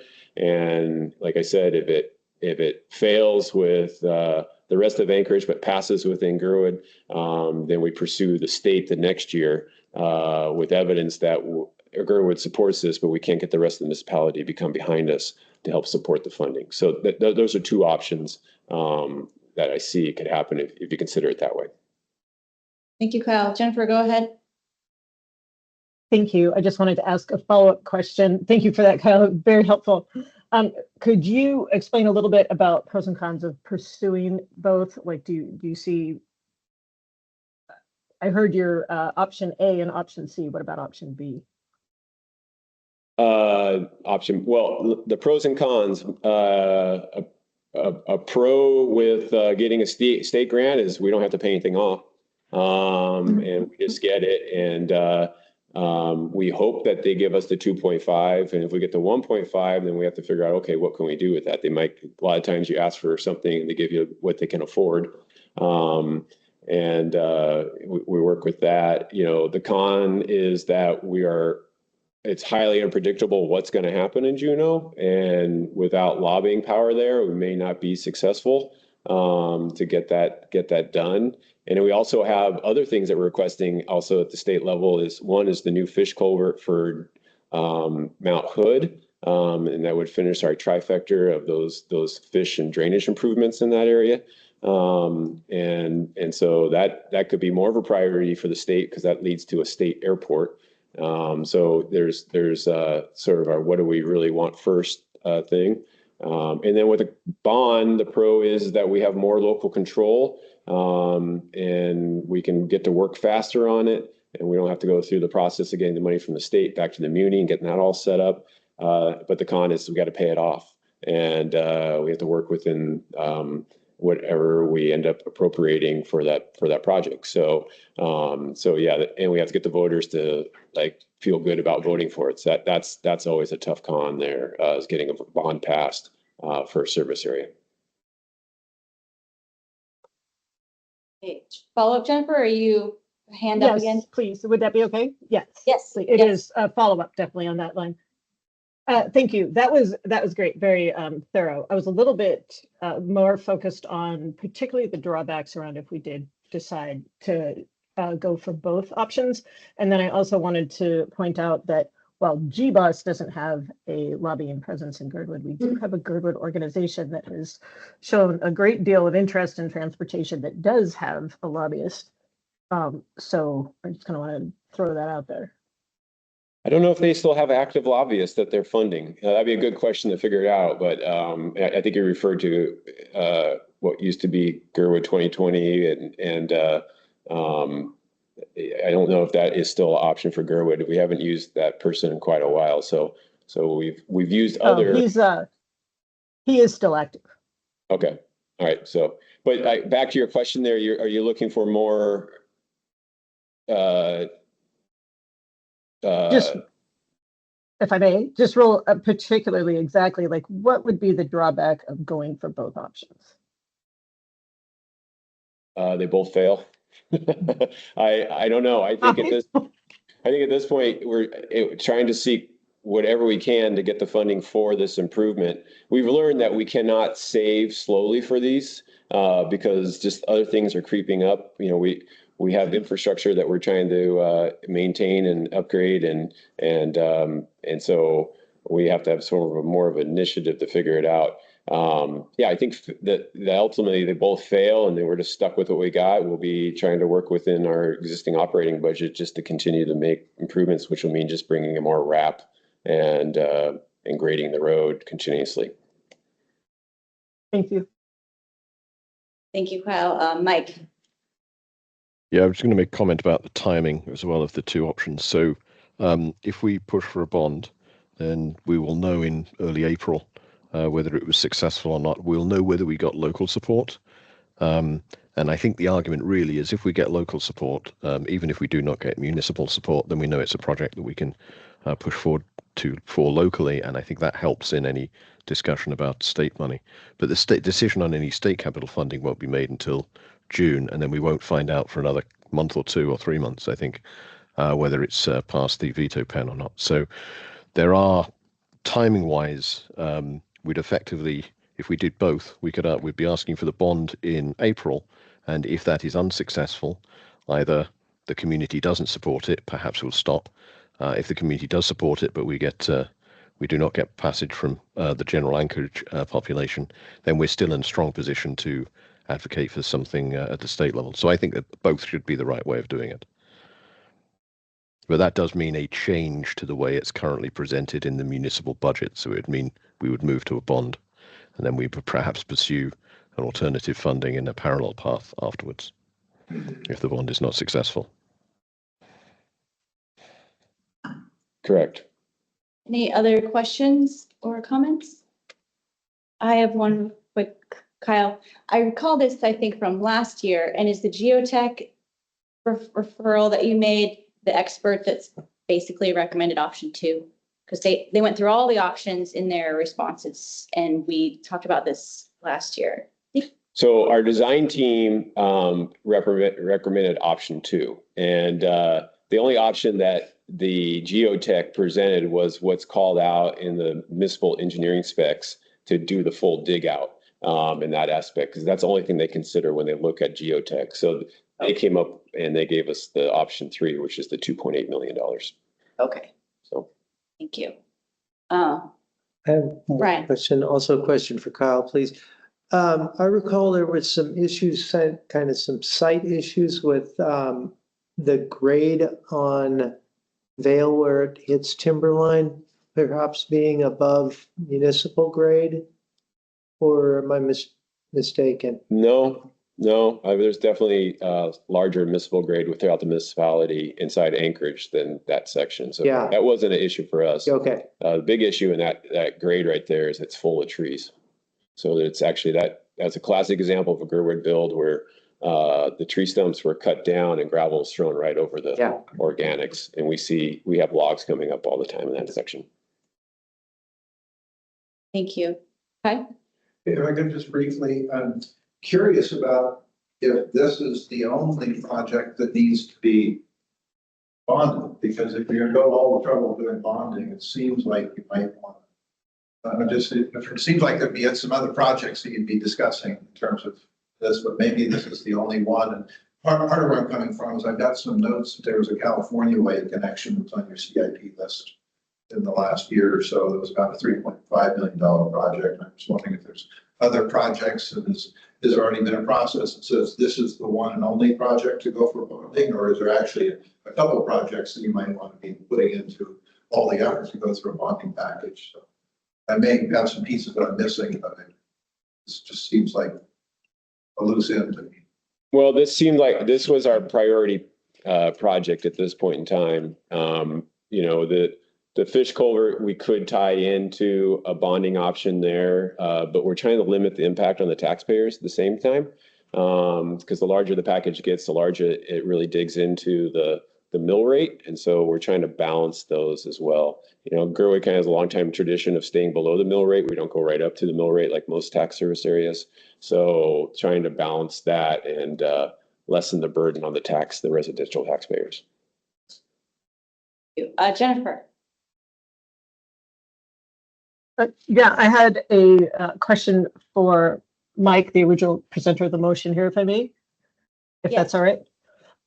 So I thought what I just heard you say is that pursuing both options would be best, especially or with the potential to drop if like the bond didn't pass locally, then we know what we know and we rescind the request at the state level. But that is, well, for starters, is that correct? Yes, but I think the action we have to make is to explicitly pursue a bond first. So I think the action now is to, in the capital improvement budget, to move it from state to bond.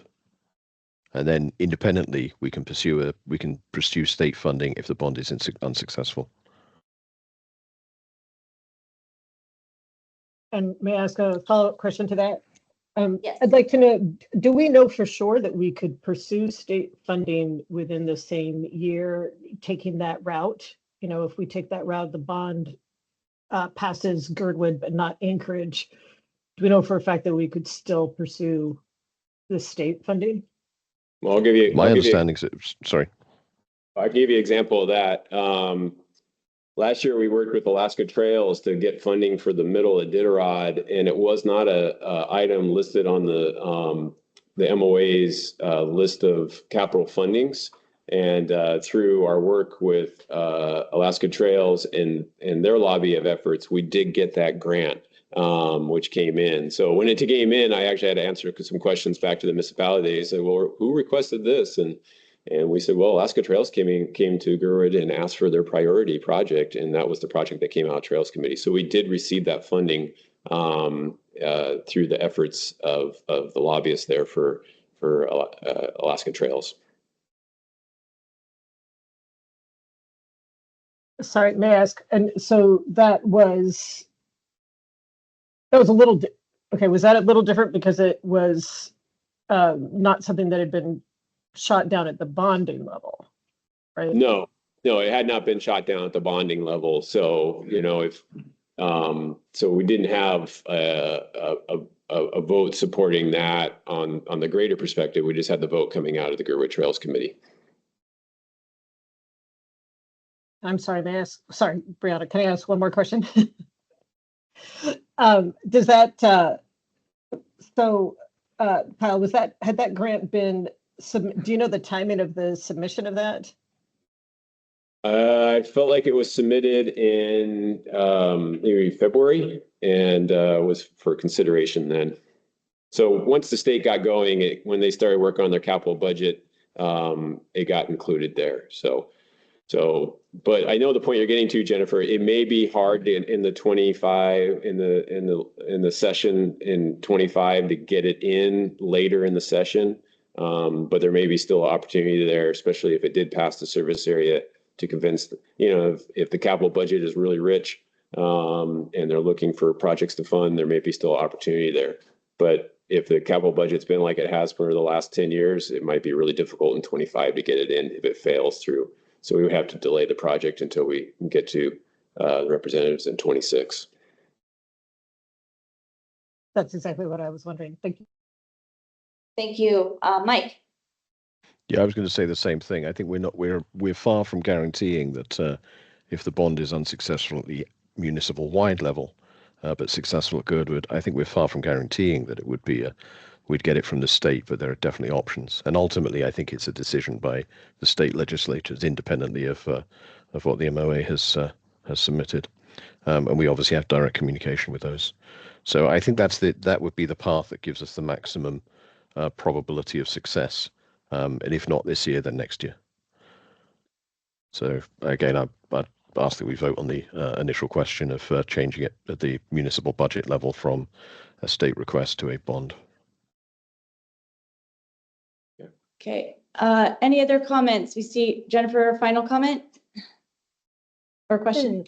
It is a question, actually.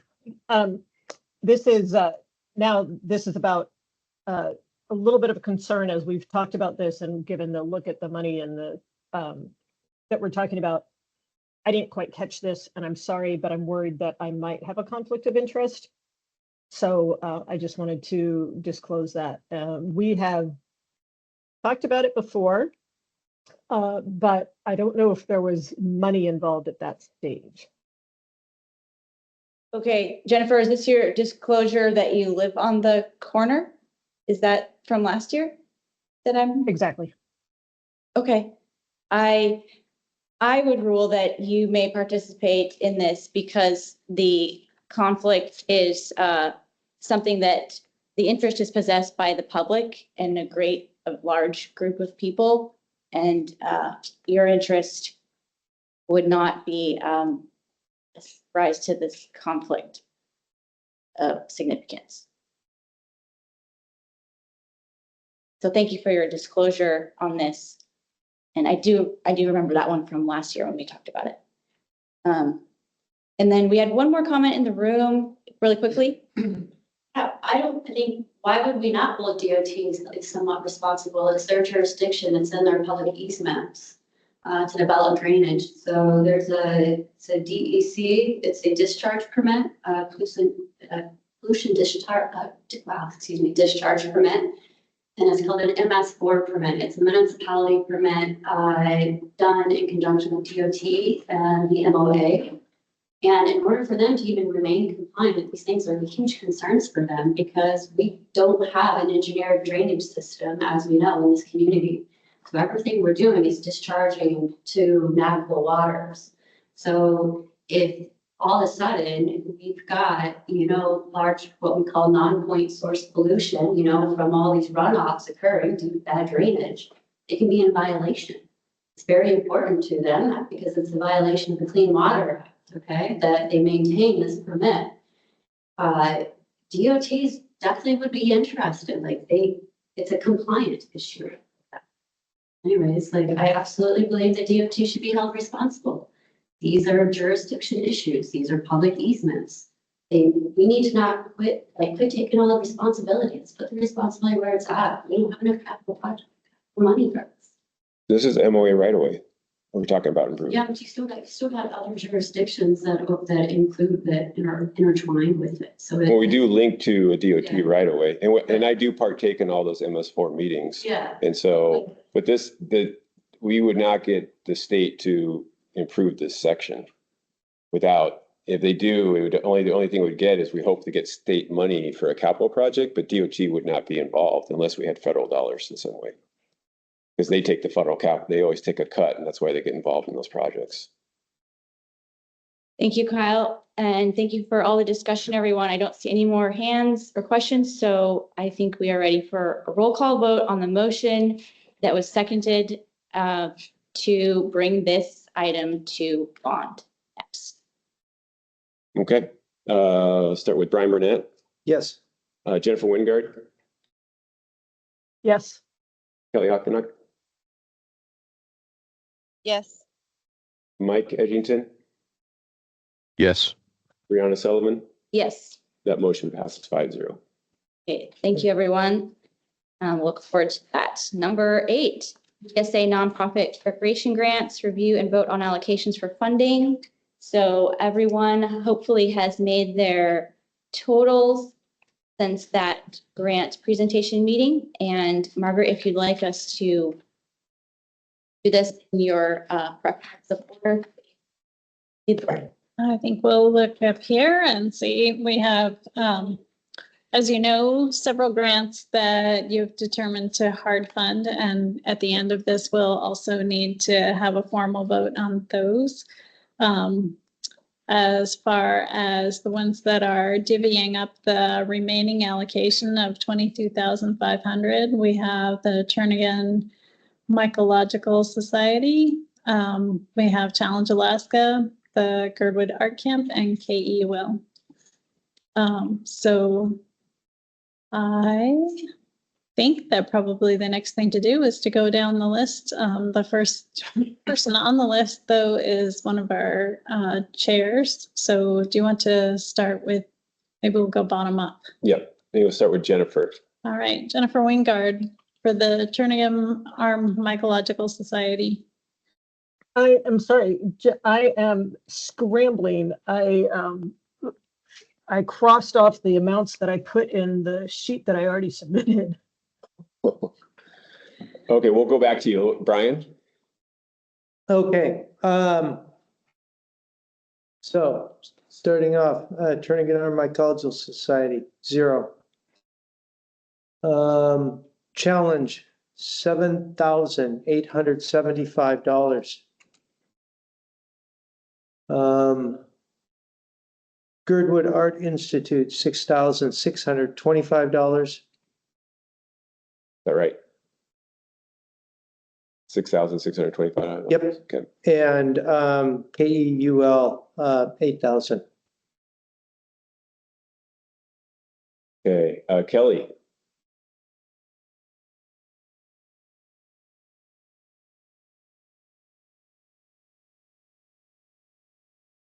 Kelly, you're muted. Sorry, I'm muted again. Can you come back to me as well? I'm trying to pull out my notes right now. Okay, Mike. TAMS 2,250. Okay. Challenge 7,200. Okay. Art Camp 6,250. Okay. And KUEL, sorry, that's Art Camp is 6,250, not 66. Although I'm sure they'd be happy about that. Sorry. 625. 6250. Thank you. And KUEL 6,800. 6800. Okay. Thank you. Jennifer, can I come back to you? I don't have my records. I'm so sorry. I turned them in and I cannot find them. We'll do that. Kelly, are you ready? I am still looking as well. Can we come back to this item? Would that be possible? Chairs. Someone needs to make a motion to move this item and it needs to be seconded and the majority needs to rule to come back to it. So this has been on the agenda for a month. Yeah, I'll move that we push this back after, say, 2 more items. Okay. You have a motion. Do you have a second? I second. Thank you. Got it. Any objections to this? Okay, we'll go by consent and we will come back to this item and go to number 9, 10. And then, so the motion was kind of after 2 items. So we'll check in after 10. 10, item 10. Agenda item LUC 2403-05, resolution of support for P&Z project number 2024-0110. It's the text amendment for mixed-use development within the Girdwood Valley. So Mike or Jennifer, like to bring this. I can speak to this very briefly. So this got a staff recommendation packet, and the staff recommendation was it all looks fine. They support it. Go ahead. There were no comments from departments or other agencies, or no negative comments from departments or other agencies. So this hopefully is a straightforward process. If we can pass this resolution, then that's another piece of positive data to put in front of planning and zoning. And the hearing is on the 4th, I believe. Yes, the day before the general election, the 4th of November. Thank you, Mike. Any comments from the board on this? We could consider if there are no comments, we could consider yours a motion. Or Jennifer, would you like to move it? Names on it?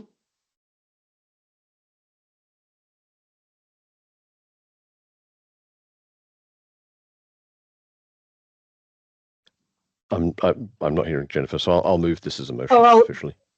And I'll second. Sorry. Okay, great. Any further discussion on this? Thank you for your work on this, everyone. I don't see any discussion, so if there is nothing further, we could do a roll call on this resolution. Sure. Brian Burnett, Yes. Jennifer Wingard, Yes. Kelly Ocknick, Yes. Mike Edgington, Yes. Brianna Sullivan. Yes. Motion passes 5-0. Thank you. And number 10, agenda everyone. item. Thank you, Mike, everyone. Agenda item LUC 2403-04 draft to planning and zoning recommendation for changes to the proposed Girdwood comprehensive plan. And this is the latest version that is ready for board approval tonight. And it's been discussed for several meetings, and this is the item that Mike is recused from, but if you have questions, we can ask him because he is technically the petitioner with Imagine Girdwood. Any questions or comments? Comment here. Okay. I really appreciate the work that you've done on this and that Mike and Imagine Girdwood have done on this, and getting a resolution down to one page was quite a lift. And thank you very much for that, Brianna. Thank you. Thank you for your help and support and everyone who helped edit it. I would ask the body right now if they would take a look up at the title. Do you feel that the P&Z recommendations B2 through B2D should be in the title, or just the way that it says opposition to Planning and Zoning Commission recommendations? Should we be very specific in the title, or let the resolution say it in that 1, 2, 3, 5th or 6th whereas? Yeah.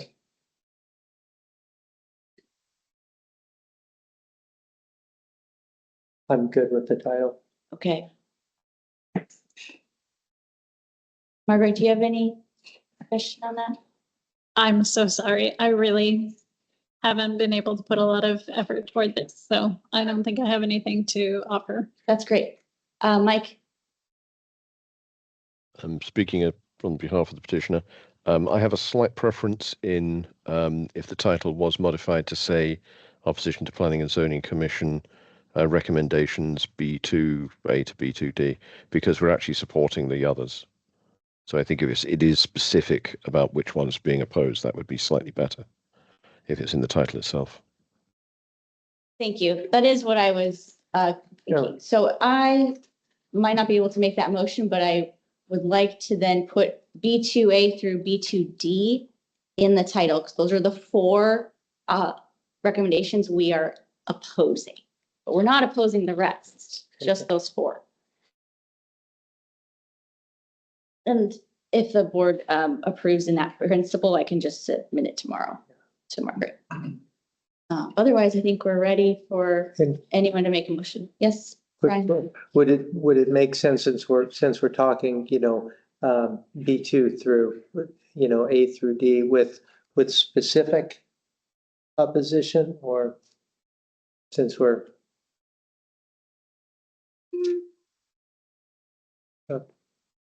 No, I mean, yeah, it's a lot of words already. plenty of words. Page. Any other comments from the board? Here it is. Okay, so I would entertain a motion to approve this resolution with the suggestion of putting the specific B2A through B2D in the title. Seconded. Okay. Are you making the I motion? think you're making the motion. Brian's Brian. making that motion. So we have a motion on the I'll floor. second. Thanks, Jennifer. I'll second. No. Got it. Any further discussion? Okay, we have a question in the room. So, you guys, I truly believe we need to retract the Imagine Girdwood plan. The municipality is changing it to something that is not good for this valley. Land use plans are the Bible of our rights. They're the ultimate governing document. It is actually a policy document with regulatory and legal foundation that should explicitly call out all the jurisdictions that supersede municipal code when you have multiple governance of the land. Land use plans are a natural resource management document, so it's critical it's done correctly so environmental disasters do not happen. Literally, it never discusses housing, except for at a very high level. That is more the type of information you should find in a site-specific land use study. Disposal of the Girdwood Industrial Park should not be getting dictated by HLB's land sales. This is a perfect example of items that should be explicitly called out in our land use plan. It should call out the public service needs for this community. You should clarify who does the maintenance for Crow Creek Road because the maps would prove who has jurisdiction. You should clarify who has, who's the responsibility for our drainages. There should be multiple maps that show all the landowners and public easement jurisdictions within the Girdwood Valley. They should include the U.S. Forest Service lands, the state parks, the Department of Natural Resources public land, the federal and NOCA Historic Iditarod Trail, Department of Transportation, the MOA selected land, the MOA conveyed lands, and very importantly, the joint jurisdiction area of the municipal and state-owned tidelands of Old Girdwood. Old Girdwood needs compliant road entrances for its residents and emergency equipment. We need to resolve the gas station madness. This is all done in land use planning. Currently, Old Girdwood is being flooded with contaminated hydrocarbon water that is being discharged to Turnigan Arm due to the lack of clarification of public easements and public utilities responsibilities within this valley. We've been written out of our own land use policy, and it's going to cause an environmental disaster because the public easement jurisdictions are not known or maintained. This comprehensive plan was pushed through with speed in an attempt to halt Holton Hills. It didn't work. We need to go back to the drawing table and we need to make this plan be what it needs to be. Amongst all other things, the comprehensive plan has no legal foundation. The 1995 Girdwood Area Plan, hence the name, is a conjointly collaborated land use plan between the DNR and the municipality, as it states on page 2 under plan development process of the plan. The municipal-only plan cannot supersede a jointly collaborated state and municipal plan. As we all know, higher governing always trumps. Additionally, it is a companion document that states that because of the need to establish compatible and complementary management plans and policies, the state's Turnigan Arm management plan should be viewed as a companion document which identifies the management policies for state lands, which is Old Girdwood, and that's our tidelands. The Turnigan Arm management plan lists Old Girdwood by reference, stating our critical infrastructure, and that it states Seward Highway, Turnigan Arm Scenic Corridor, and tidelands near Girdwood at the mouth of Glacier Creek have been identified as an area meriting special attention by the Ankle Coastal Management Plan. Well, the MOA defunded our coastal management plan. We need to know who manages these public infrastructure so we don't have an environmental disaster, especially at the expense of the people and the landowners of Old Girdwood. Let's actually discuss and put into writing the land policies that are creating so many issues within this valley. We have very complicated land issues and they need to be resolved. Because we need to go back to the drawing table. It's not, the document that's being pushed forward is more of a housing document. It does not contain any of the policy. It does not contain the words that it is, that the Turnigan Arm management plan should actually still be it's a companion document. The policies that govern this valley are completely being missed. And frankly, it's leading to everything that we're all talking about all the time. Get it right. Let's go back to the drawing table, especially before the municipality takes this comprehensive plan and turns it into something that we really don't want, especially when you start talking about vegetative buffers. There's actually, this is a land management. There are statutory requirements for environmental natural resource management. And when you have a document that has no regulatory background, which is what the comprehensive plan is, we're missing all the state and federal violations that are going on. And frankly, I mean, the levee in Old Girdwood is not in good shape. We're on the verge of causing an environmental disaster that's going to shut down all transportation to Alaska's deep sea ports. That's why the feds put it on the national database so quick for me this month, once I finally proved that it was federally built. There's catastrophic consequences. We need to go back to the drawing table, guys. Like, this is good for nobody. Let's solve our issues instead of just keep on wondering how we're going to ask for more bonds. No, let's make the people who own the public resources responsible. We need to retract it. Thank you. Any other comments on this item before we have a vote? I hear. I just have a question. Yes. and maybe it's for Mike, but Amanda brings up some pretty substantial legal and code issues. What assurance do we have that the Imagine Girdwood plan did or didn't address those, or what due diligence have we done to address what she's brought up? So what Amanda is talking about is a conflict between, or an apparent conflict. She's pointing out what she believes is a conflict between municipal code and other federal and state requirements and statutes. I haven't actually seen which specific ones they are, but this is basically a question which would have to be posed to the Department of Law at the municipality, because it would be an argument between the municipality itself and state and federal agencies. What we've done is submitted the comprehensive plan to the municipality. It's passed technical review through the planning department. It's passed some recommendations, or it's had recommendations of past review by the technical commission, the planning and zoning commission.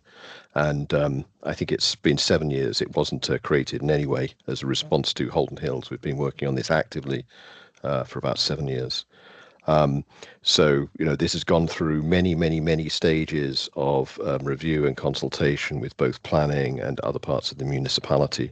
So within what the municipality has told us to do, or within the guidelines of the municipality, this is the comprehensive plan and fulfills all the requirements.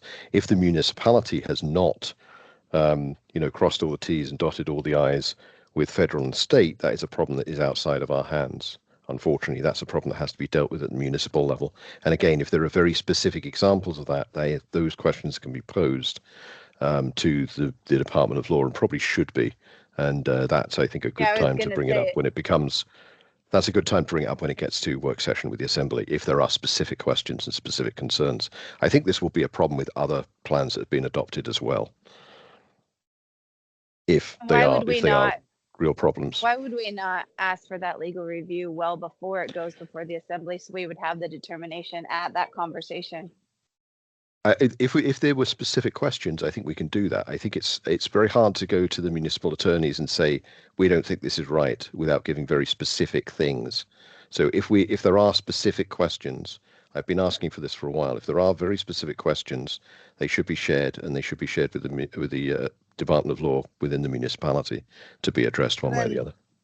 That's a question back to Amanda. Could you simplify things into specific issues that could be submitted for legal review, so that we could actually do the due diligence before it goes to the Assembly work session, so that everything is there for proper discussion? Absolutely. Well, first of all, the plan should have the DOT jurisdictions throughout the valley. It should have the conveyed lands. Well, but I think that's the thing. Can we just simplify them? Could you submit them as a list of specific questions that we could then submit for legal review as a board? So Kelly, anyone, when we have a member of the public that needs to be asked questions, what you just said was great. We could ask a member of the public to submit it in writing for the purpose of the further questions. But for this item in front of us, what's germane is the planning and zoning is what the response is here to go to the Assembly. But whoever was next, Kelly, finish your statement to Amanda, and then Mike, you're next after that. I guess, and pardon me for being new for process wise, but I just want to make sure that we do the due diligence and that we're ready with whatever determination would create a comprehensive discussion at the Assembly level. And so my request is, could Amanda submit in writing a list of specific legal issues that we could then as a board put forward to whatever legal review the municipality has capacity for, whatever. I don't have the right vocabulary for it, but can we do our due diligence, and will Amanda submit in writing the questions that support us doing that? I have no problem. I plan on speaking at lots of meetings this week. But yeah, I can do in writing. I feel like my questions have also been part of the agenda items, It's because they're not resolved within the land use plan where they should be. But yeah, I can consolidate that again. Yeah. Thank you, Amanda. And then Mike? I had no further questions. I mean, I think this is, some interesting questions have been raised. I don't know what the validity is. This is an argument the municipality has to respond to. We can't. Sorry, I say we. I mean, GBOS can't, and Imagine Girdwood can't. We have done due diligence as far as the municipal process is concerned. Okay, your application doesn't even meet the intent of a comprehensive plan. As I sent 2 text messages stating to violate the non-compliance. Okay, we're gonna finish the comments and go to a vote if the board is ready. Okay, Kyle, could we have a roll call, please? Brian Burnett, Yes. Jennifer Wingard, Yes. Kelly Ockenick, Abstain. Mike Gage. I don't think. I think you can I'm abstain. just gonna abstain, Kelly. Okay, I don't have enough background on, and I can't, I don't have the reference documents to be able to look at this resolution. So I guess I'll just say no, because I haven't, not a yes, because I can't get the detail. Mike Edgington Recused. and Brown and Sullivan. Yes. Motion passes 3-1. Okay, thank you everyone for discussing and for, we can look at the Imagine Girdwood website for the next presentations and where this goes next. So are we ready? I'll just ask an open question to the board for number 8. Yes, and Jennifer, we found your numbers, and so we'll input Jennifer. We had it in your sheets there, so sorry about that. So let's start with Jennifer on the TAM. I actually texted them to her so she could speak. Okay. I can read them out if you want. Yeah. Yeah. If you want me to read them out. Yeah. Okay. So TAMS was 2,700. Challenge is 9,500.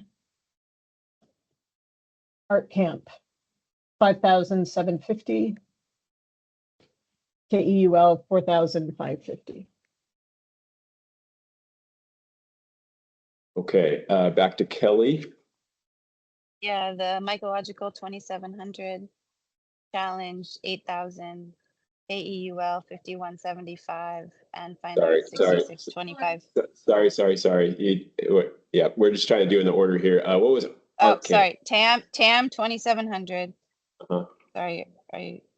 Okay.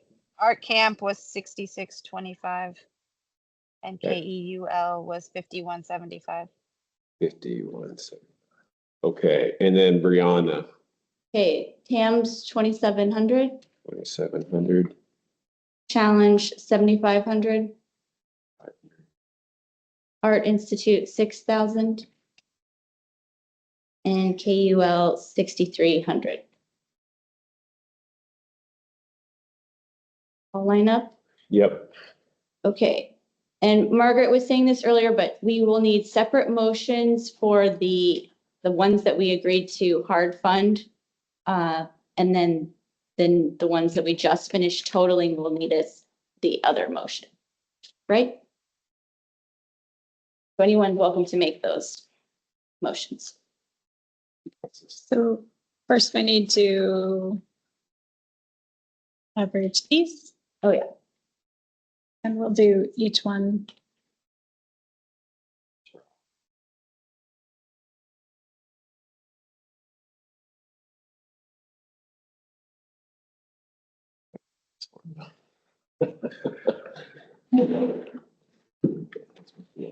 We could probably do the other ones while you're doing that. Will it distract you? Can I make a motion for the other fixed funding? Yes. Yes.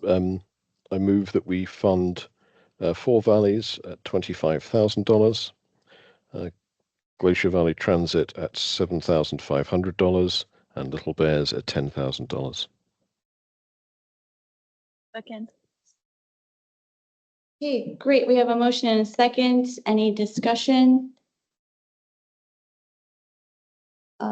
We could go by assent on this also to help keep things running. Any objections to the motion on the floor? I'll ask for unanimous consent, and hearing no objections, that motion passes. Sorry, my formulas are all screwed up here, so I can't get my averages without spending some time on this. Okay, So we will have to do that and then come back to this. Okay, sorry, let me work right. on the side. Come back to that motion then, Okay. right? Because we don't know the totals. Yeah, I'll work on it right now. Sorry. Okay, so shifting, thanks to everyone for being flexible. And we'll go over to number 11. Good housing implementation plan, discussion and recommendations from. So item is something we discussed last month. That's why it's on old business and we have it again in front of us. Who would like to start us off on this item? I'll start this off. I think there's still quite a lot to discuss. I'm not sure we're quite at a point to make any specific recommendation. So I'm going to propose that we push this off to next month because we have plenty to discuss tonight. So proposal that I'm going to move that we postpone until the November meeting.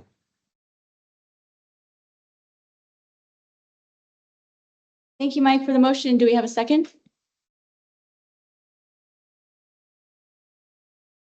I'll second. Thank you, Jennifer. Any discussion on this? We do have a lot of items ahead, so that might be a great way to keep this on our agenda and looking in the packet and following up. Any objections to this? We can go by assent. Hearing no objections, we will have this item on November's agenda. Number 12, agenda item LUC 2406-04, request to pursue HLB municipal code requirement to initiate a land use study in Girdwood Valley. Jennifer? Oh, yeah. So, and obviously this is old business now. We've discussed this a number of times. I don't know what else to add at this stage, but I guess what I would say is land use has discussed this as well and expressed interest. Okay, thanks, Jennifer. So to just summarize, we don't have an action, like there's no action. No, there is an action. For GBOS tonight. Should we just keep it on the agenda with the new information? Oh, no, there is, excuse me, I'm sorry. There is the LUC voted to ask GBOS to pursue this. So to make a formal request, that's my understanding, is to make a formal request to HLB for the land use study. Okay, thank you, Jennifer. Mike? I'm not really clear exactly what the ask is here either, so I'm wondering if this is something we can have as a topic of discussion at our municipal manager meeting and try and clarify exactly what we're looking for. We can note that for sure for our MOA meeting. Brian, do you have something? Can someone tell me what municipal code requirement we're referencing? 2540.025C says that Heritage Land Bank is responsible for completing a site-specific land use study prior to any disposal in the Girdwood Valley if the Anchorage Comprehensive Plan and the other implementing documents are insufficient. Obviously, they've only completed the 2006. The only land use study they've completed to date in the Girdwood Valley was completed in 2006. That's a Oak Creek neighborhood land use study. It does not even meet the municipal's own code requirements for site-specific land use studies. So the letter is supposed to be a letter of support to tell HLB that we want them to be compliant, and just nothing less, nothing more, to be compliant with municipal code title 2540.025C, initiating the engineering and environmental review documents required for this valley. And it's in the online packet. We had it not here. Submitted. The code numbers. Okay, the code numbers are in the online. Jennifer, your hand is up. I'm an old guy, I do that kind of slow. Yes, I just wanted to agree with Mike that this might be a good item to bring up at our meeting with the MOA. And that was also a recommendation that came, that was mentioned at land use. Got it. Okay. Brian. I'd like to point out, though, that we do have an upcoming HLB meeting on Thursday, and this could be a timely conversation point to get the ball rolling. Yes, you are correct. And anyone could sign up, but you have to do it the day before to testify HLB, because they're probably not going to change their agenda, but you can make a comment about anything not on the agenda during the 1:30 meeting. Mike. I think this is something that's going to work better at the municipal manager level, because effectively the situation we have here is we've asked for this before, and the administration at the time said this has already been done. The 2006, we got an opinion from the Department of Law that the 2006 Holden Hill study was adequate. We still don't think it was. We'll have to basically get at the municipal manager level, so above HLB, we'll have to get some clarification on whether this is going to be whether we can push it or not. But it's not going to be done by asking HLB. They're just going to rely on what they've already done. It has to be done above HLB. So that's why I think the municipal manager meeting is the right place to bring this up. Yeah. Okay. Well put. Anything else on this item? Hearing and seeing none, we'll go to number 13. This is the request for LUC recommendation for GBOS resolution of support for water management plan for Glacier Creek. Jennifer, you're on here too with Amanda. Sure. So this is also an item that we have heard before, and this is connected to everything from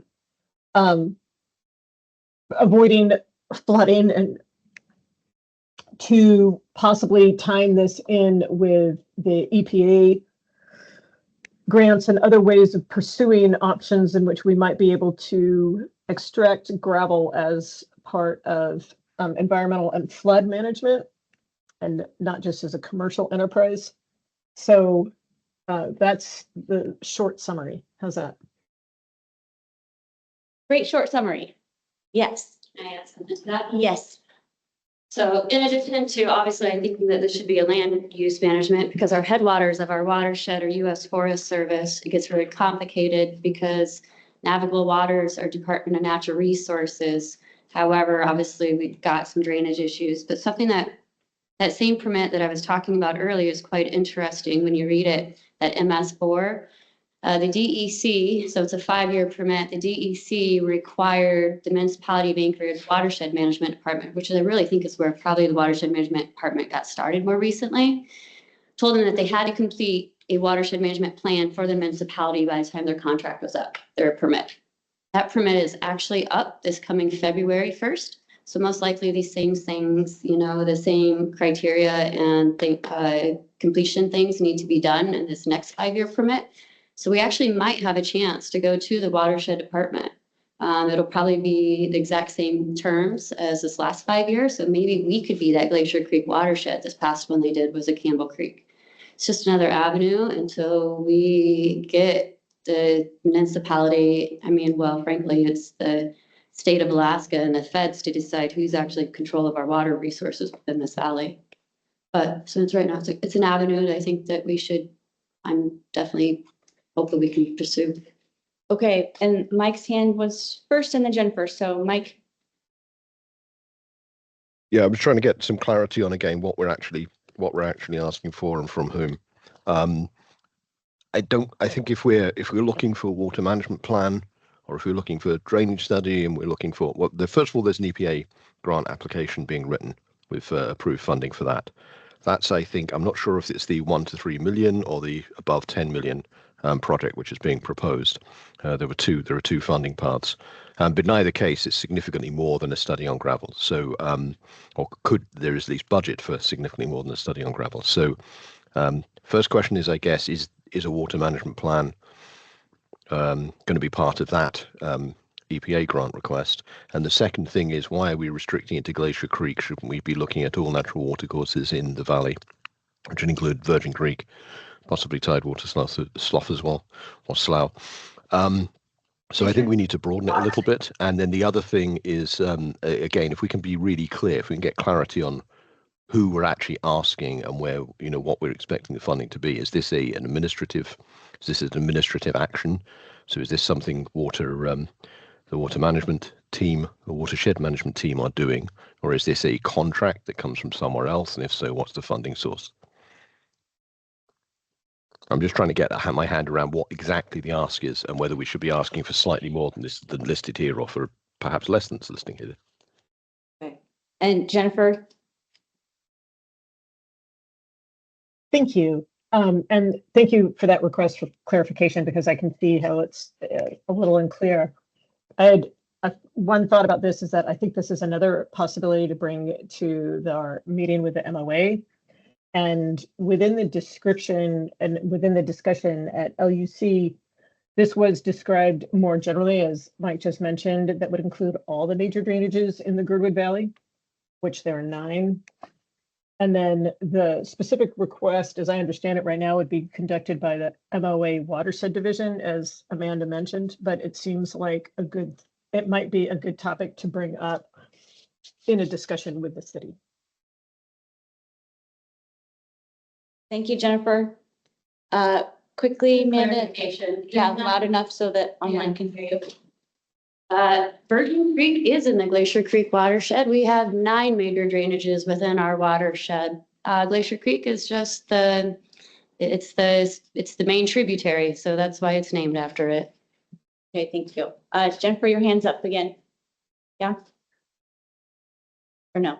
My apologies. Just checking. Okay, so the vibe I am getting with number 13 is that we'll add it to the MOA meeting for now, and then have a better gauge from where to go for next month. There's nothing else on that item. I will go to the next item. That is the request for LUC recommendation for GBOS resolution of support for extension of water mains to Old Girdwood and Mine Roads to be added to AWW project lists. Mike, he's written a resolution for this and discussed it last meeting.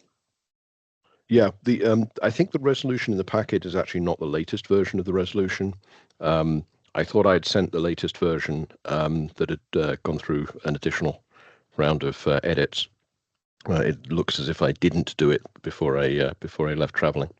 So I did send an updated version. It has a couple more, whereas it's just some small language changes. I'm wondering if it'd be possible to maybe take like a 5-minute recess and maybe just pull that up. So I'm going to request a 5-minute recess while we get that sorted out. Do we have a second? Second. Okay, seconded by Brian. Any objections?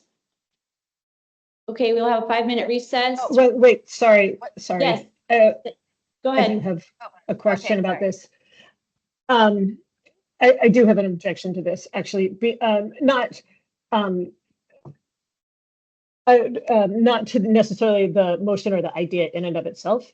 I'm just concerned about the fact that it has not gone functionally, not gone through land use. It was on the agenda as a new item, but there was no discussion of it because there wasn't a presenter for it at the last meeting. So I know that it's on our old business, but land use really hasn't had a chance to even have this as new business. And this does strike me as quite clearly a land use concern. So I would make a request. My personal request would be that we table this until our next meeting. Okay, thank you, Jennifer, for the comments, objection, and then kind of emotions. That was a lot in one. I know that you were at land use, so you had that, obviously you have that summary from that meeting. So we're still on the item because we're not having the recess. Kelly, you were also asking something. Sorry, did we vote down the recess, or is that still pending? It is not. We have a motion. Vote down. We have a motion, but we don't. Motion is on the floor. I don't think we have a second yet. We did have a second. Yeah, a second. And I didn't think we'd get 2/3 a vote because we had an objection. So. All I'd just suggest is we could still do the recess just to sort out the document. We can always vote on it ourselves, conditional on the LEC. We've done that before. There is an advantage in having this done relatively quickly because again, this goes into capital budget requests and other things from AWU, and they did request that it would be done this month. Great. Thank you, Mike, for that, pointing that out. Are there objections to the recess so that we could make sure that the latest resolution is in front of us on the screen? Okay, there's no objections, so we will have the recess until 9:20 and take up right where we left off. Thank you, everyone.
Hi, that was a fast 5 minutes. Hey, if you're in the room, please don't talk loud. I just spent 2 minutes getting welcome, but I'm not interested in your opinion.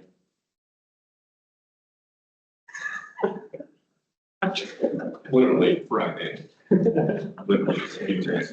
He did send it in the packets folder. Or you can probably get it. That's quicker.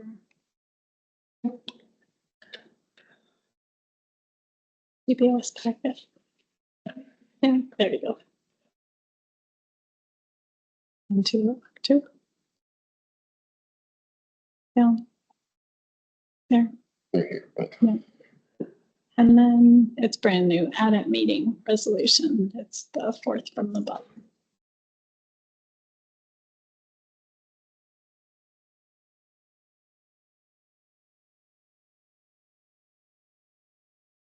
Okay.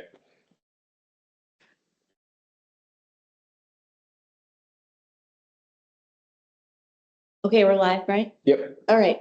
Here's the resolution that was intended to be sent, and basically it's just a couple whereas is different, right? So the suggestion right before we recessed was something that we have done before, and that is vote on something in what was the word you said, Mike? Could you rephrase it, please? Yeah, I ideally would get this done this month, but if we want LEC to have another look at it, if we basically pass it first, conditional LEC's approval, then it wouldn't be active until LEC support it if they do. But we can make changes if we want to in the meantime. We don't have to wait. Right, conditional upon land use. Conditional, yeah, that's it. That's what it was. Okay. So any other thoughts from the board? Just to clarify, the differences are, I think there's 1 or 2 extra whereas is, we clarified a couple of things around I think we got the language wrong about the ISO standards and the schedule for fire, so we fixed that, and otherwise it's mostly language changes. Jennifer. Thank you. I just wanted to state again, I wasn't clear on, this was just tonight is the first I've heard of time sensitivity on this, but I really want to reiterate that I am uncomfortable with us going through this process and this discussion now when land use hasn't even had a chance to understand this at the introductory level. So while it was technically on the agenda as new business, it was not discussed as new business because there was no presenter for it. So there was no understanding. So our community doesn't know this at all. And here we are, finessing something that our community hasn't had a chance to talk about at all. And again, as I stated before, I think this is very clearly a land use issue. Thank you, Jennifer. I recall it being introduced, being discussed at land use in the past, but I'm going to go back and look at the agendas or the minutes, because I do remember talking about it in both there and in GBOS meetings. I know I was out of the country at the last meeting, last LUC meeting. Thank you, Mike. Question. Yeah, Brian. Question, where is the conceptual plan and cost estimate, is that on the AWU website page and attachment A, or is it in our packet? That was in the definitely the last last packet at GBOS. I believe it's I'm not sure if it's in this one. Okay. And and also, Mike, I remember this. I do remember this coming up as sort of like being introduced at maybe maybe as an announcement at a previous GBOS meeting, and I think maybe in August, if I'm not mistaken. But I don't think it was, it hadn't come up at Land Use Committee until just as a new business item last meeting and not discussed at all at Land Use. My recollection is it was mentioned as in introduction as a future thing in August GBOS, and then mentioned it. I thought it was brought up as an item in September land use, but we can check whether it made it or not. And then I know it was in September GBOS meeting because that's the point at which we had the estimate and the conceptual map from AWU. It arrived the day of that meeting. And I know it was, and again, it was in the packet last week, but I can't. I'm not sure why nobody else was obviously prepared to present to it, but the information was there in the packet.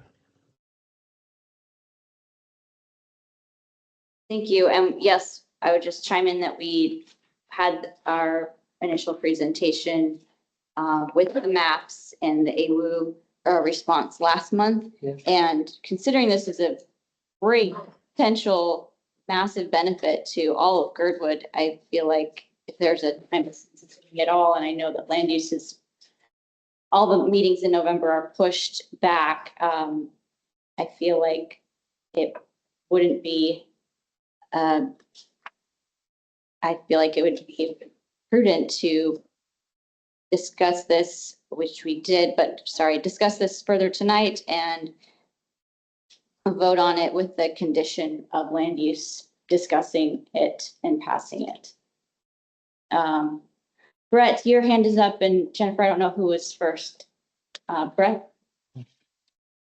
Yeah, thank you. Yeah, just have not had a chance to even comment on this really. But the question is, what are the matching requirements, and would there be local bonding requirements to match whatever granting is going on? That's kind of how it's worked in the past.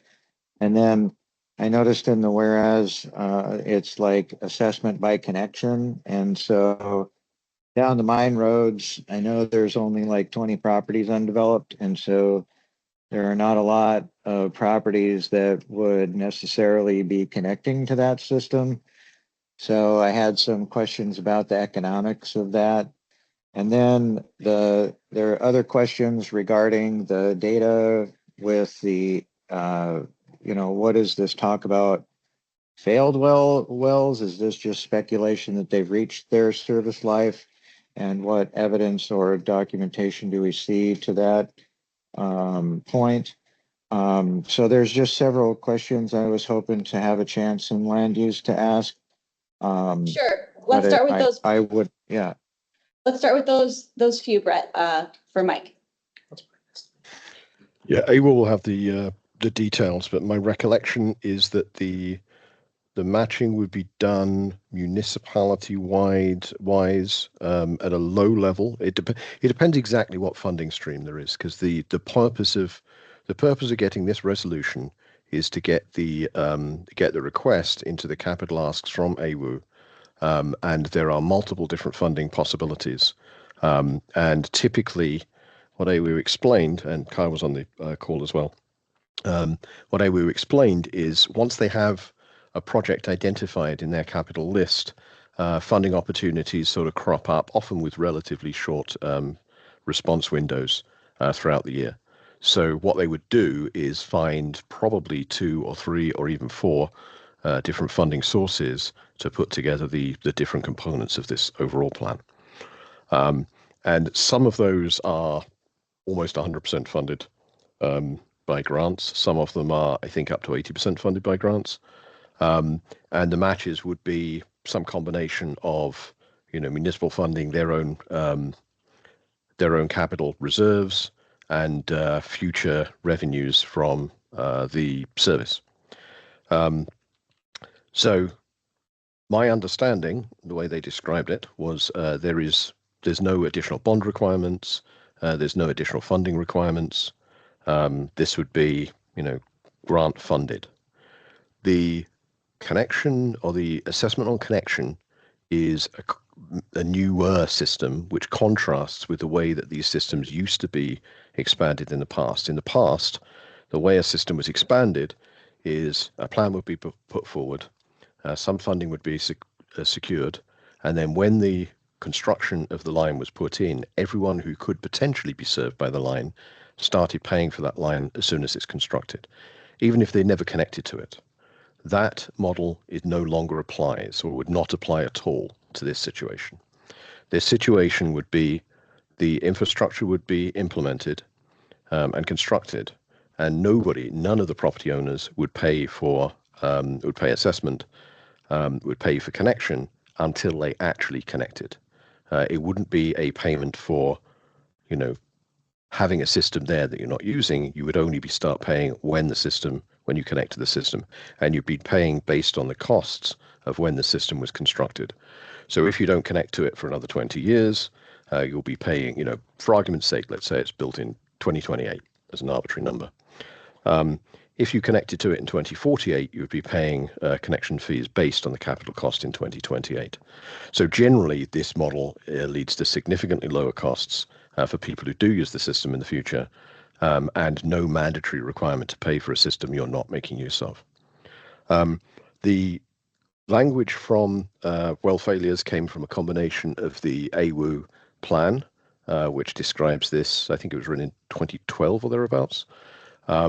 So they pointed out a number of problems with well water in the area, and also some comments which came from, which I believe are in the comprehensive plan, which again came from, I think they may have also originated from the same source, but both of them make the same comments. Was there another question? I think you asked the question about the well failures or well problems, yeah, and the connection or the payment on connection. Right. Oh, the other one was generally you about for the that. economics. Yeah. There was also a question about the general Yeah, the economics. Would you like economics, me to yeah. address that? Yeah. So most water systems are not very long-term investments. So, this is an investment over the next, many, many decades. So capital cost is quite high. I think if I remember correctly, the total cost is in the teens of millions for both a trunk and a distribution system all the way through Girdwood. That's not going to be something that would be recouped in a few months or a few years. This is kind of a long-term major infrastructure across the whole valley for the future of the valley. So this provides water service across the rest of the valley. It provides hydrant service. It's a long-term investment in our infrastructure. It's not something which is sort of meant to make money or pay for itself in the short term. So that's the nature of these kind of large infrastructure projects. They're not Thank you. They're an investment in the community, not a profit center. Thank you. And through the chair, just a quick follow-up. We had a problem with the well source as it is. Is a new well source or increased capacity a part of this wish for Down Valley water service? I mean, it seems like, there's already issues. Yeah, go ahead. My understanding from AWU was they didn't expect to need an additional source of the wells beyond the work they're already planning for the wells in Girdwood. So there's already a plan, and in fact, I think a funding source to upgrade the well facilities in Girdwood, and they don't see this extension as needing to do anything beyond that plan. Thank you. Jennifer. Thank you. I am grateful. There's a lot of work that has been done on this, and I think it's super intriguing. I'd like to just reiterate that I'm concerned about process here, and particularly that land use has not discussed this. And at this point, we only have about 8 or 9 people in the meeting that are not directly GBOS. I would really like to see this discussed at land use. So I'm going to make a motion that we postpone this until next month. I'm going to second that, but add a small caveat. I wonder if we could at least hear from any other members of the public who want to speak to this now, tonight, if they're still here, and then postpone it after that. I think you're right. I think it would be good to have a broader conversation. It would be great if we could get this done now, in the time scale that AWU proposed, but I think if we have to push it back a couple of weeks, that's fine. Thank you for the motion in the second. We have discussion online, in the room, and the board asking for public feedback. So we have one in the room right now. Right, so as for Old Girdwood, the gas station, we're on a 200-foot commercial well and it's excellent water. So we have no need for that there. I also, even with my own commercial development in Old Girdwood, plan on digging my own commercial well. And most of the other houses in Old Girdwood obviously are on wells themselves. So I understand Chief Weston's fire concerns. However, I think that there's better plans out there and better use of money on our long-term public infrastructure in this valley rather than installing new water services for future development.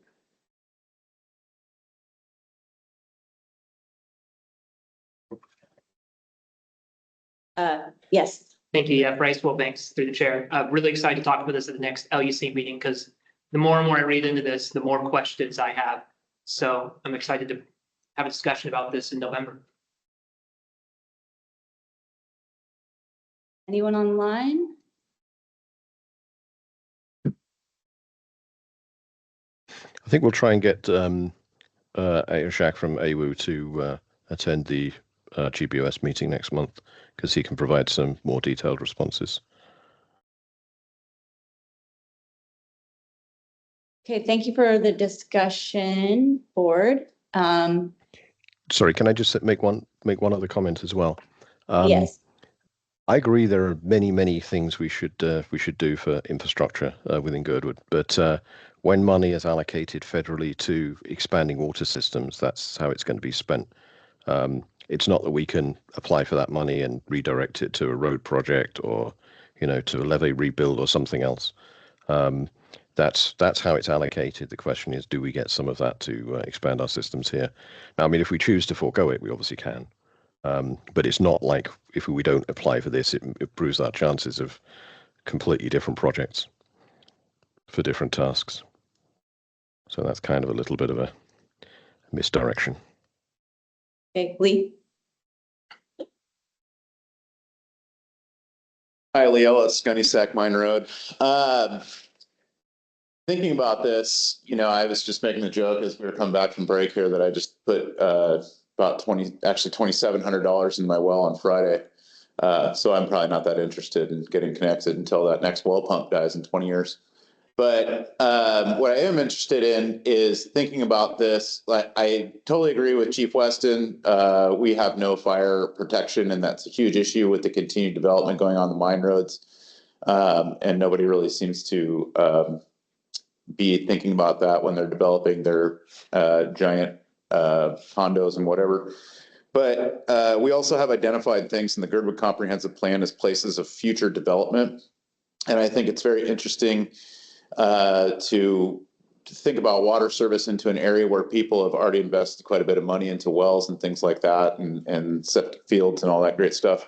And my question is can we service those hydrants and think about a plan to connect stub outs to these places of future development to make those places more accessible and affordable in the future?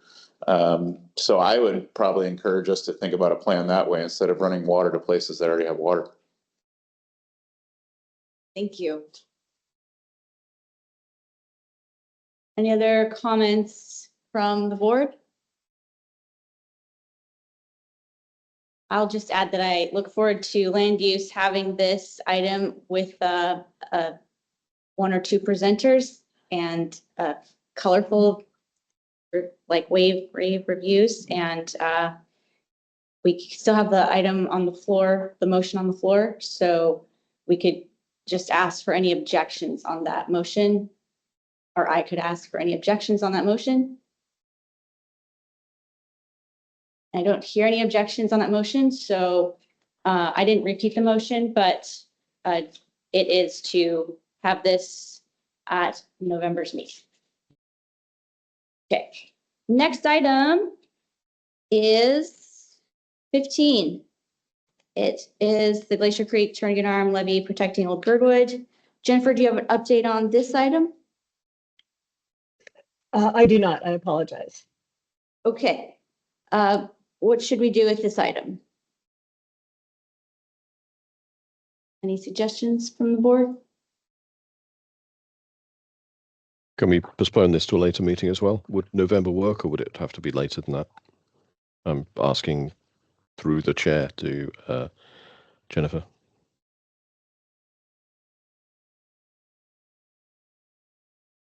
Let's try for November. It's my understanding that we might have some updates by then. Okay, everyone's good with that? No objections? Thank you. All right, let's go to 16, finalize agenda topics for MOA GBOS quarterly meeting on Monday. Sounds like we've made some suggestions through this meeting, but here's the draft that we talked about last month. Here we are again this month, talking about the draft. And for those of you that want to go over, just pipe in. I think they were HLB topics, basically. Or maybe they're already here. And Jennifer, did you have another one on number 1? Mike, go ahead. Yeah, I have another one, which is a bit broader than these. There's been a couple of requests recently, or a couple of comments I've heard from different departments in the Muni, have basically gone to legal and asked to get opinions on what GBOS can and can't do with our new housing and economic development stability powers. And apparently answers have been given, at least in the case of planning. And I'd like to have this discussion so we can actually find out what we're being told we can and can't do, and maybe ask for our own clarification on what those powers actually are. It's a little weird that it's about what we can and can't do, and we're not allowed to know what the answer is. So I'd like to bring up that issue. So specifically, planning asked whether we count as a review body. And if we don't, the weird thing is lots of appointed bodies are, but we as an elected body are not. And I know that HLB was in the process of asking a set of questions about land management. So, and again, it's a weird question because we already do exactly what we're asking to do. So I would like to have an item that explicitly addresses, the scope of the additional powers of the service area, and get clarity on what opinions have already come out of the MOA legal. Okay, thank you, Mike. Does that make sense, Margaret?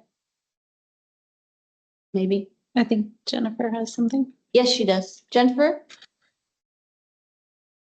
I thought that sounds like a good idea, first of all, from Mike. So I want to put my support behind that. I want to make sure that we have some clarity about, I think, everything that's come out of land use with some questions. And so that hydrology study for Girdwood Valley, but then a separate item is the request for land use study, or just, which I think we agreed tonight earlier in our meeting that we are going to float that again. I agree with Mike's assessment that we've tried that before, but this is a new administration. And so I'd like to ask that question again, and maybe outside of the specific context of Holton Hills this time. And then I also wanted to say, and I think this ties into what Mike was saying, but we had a question come out of GHEC about mechanisms for the STR regulations and running that through kind of legal, figuring out the exact way to enact their STR registration suggestions. Okay. That would be I think a separate item, obviously another item, number 3 that. Go ahead, Mike. Yeah, I think I was going to agree with Jennifer. I think that falls under the same item as I mentioned. So if we're talking about doing it under Title 21, that would be the same question that the previous planning director asked of legal, and came up with an answer which surprised me. Let's put it that way. If it's about changes to elsewhere in code, then I think the answer is pretty clear. It has to be done through the assembly.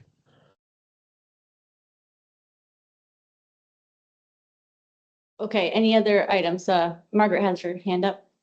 I just have a request for these items. I'd like for the supervisors to provide me with the language that they want to have on the agenda and who if you know who you want to hear from, then that would be helpful as well.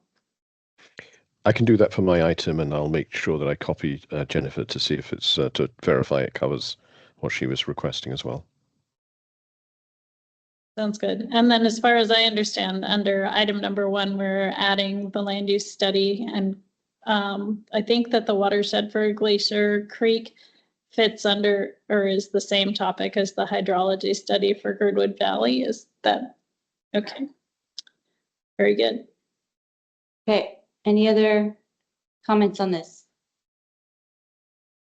Thank you, Margaret, for keeping everything so organized and inviting the right people for next week. Okay, there's nothing else. We will move along to number 17. This will probably just be a quick update, same maybe with some others coming up. Review and discuss GBUS rules and procedures edits. Is Jennifer, your hand's up, sorry. Sorry. I just wanted to make sure, do we know exactly do we have a specific ask on this levies and Girdwood situation? To Margaret's point about exact language, I think it helps if we have a very exact question. And while I know that we have a number of concerns about this, I wonder if those get wrapped up in a hydrology study or if we have a very specific ask. And I know I've talked with Amanda a lot about the concerns about that levy, but I don't know if we have a specific MLA ask. Okay, thank you, Jennifer. Also, if it doesn't get cleared up, you could take it offline, but Amanda, please do, since your hand is up. The request at this point is just to ask HLB to maintain their levy, their federally owned levy. But, and also it needs to be taken into consideration on their land disposals, impacts from urban development from their land disposals. So it's just maintenance and continued, yeah. We ask for their maintenance of the levy and consideration of it.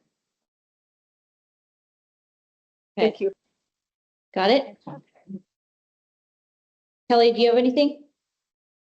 Okay, if not, we'll go to 17. Sorry, I had something that just came up. I realized the California Creek's already been dealt with, isn't it? I mean, do we need to even bring that up? It's a question for Kyle. I thought that had been. No, I think you need to bring it up. I haven't got a response from HLB. Okay. Got it. Thank you. Sign or not. Thank you for asking that. That's true. Okay. Now 17 for just a brief moment because there is not an update currently on 17. We will go ahead, Mike. I just have a question. Are we ready to poll and get a work session date set for this? Or this is going to take a little bit longer? I think I could answer that. I mean, Margaret asked if we were ready for a poll, but I don't think we're maybe a month out. Well, if I could add, November is nuts and December is December. So realistically, you're probably into next year. I mean, you've surprised me other times, but. Okay. So I guess my point is, if you want to get it rolling, then we can poll. And we can schedule it in November or December or January. Okay. Brian. I would like to see a poll for December. I feel like we've all got a lot of meetings coming up in November and quite a packed schedule in November. Yeah. Mike? Yeah, same. I was going to say early December, yeah.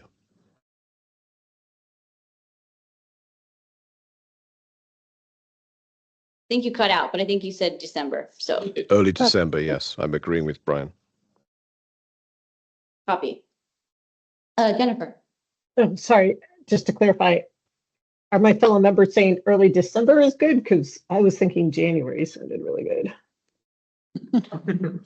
I think we can figure that out in the poll, but they were just chiming in on December. And if that doesn't work, it'll be January, the next option.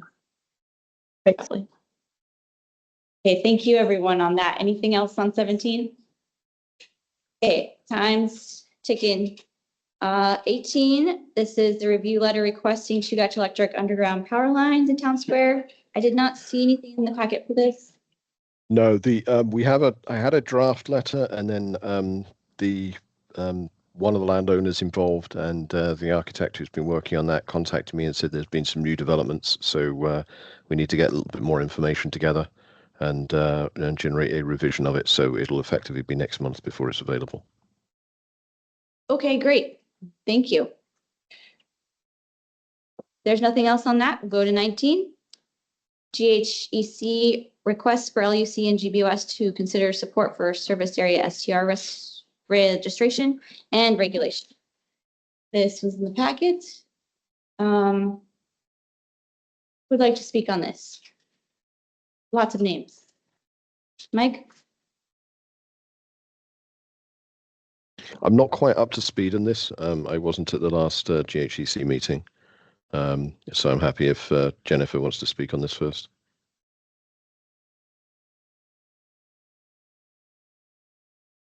I can do that if that's okay with the chair. Absolutely. Yes. Okay. And I see Brett is online and has his hand up as well. So I can just state very quickly that, again, this is something that we have talked about before, and this has gotten scrubbed through numerous GHEC meetings and also LUC. And it is primarily, as we have discussed, a registration program to start with, and they are looking for support of that program. Okay, thank you. Brett, if you have anything to add that's not in the packet, I guess my question would be, what are you seeking tonight? Since obviously it's an old business and I thought I saw a resolution, but I don't see a resolution. All I can say is that, yeah, this has been back through committee after going back through land use and then back through GHEC. I think the main takeaway is that we tried to abstract the table of fees from the rest of the language. I think, thank you, Mike, for bringing this up with your meeting with MOA administration. And we look forward to hearing back how this might be something that would come to the service area. So yeah, looking forward to the result of those discussions. Okay. And happy to answer any questions specifically. Okay. Thank you for all of the work on this from GHEC.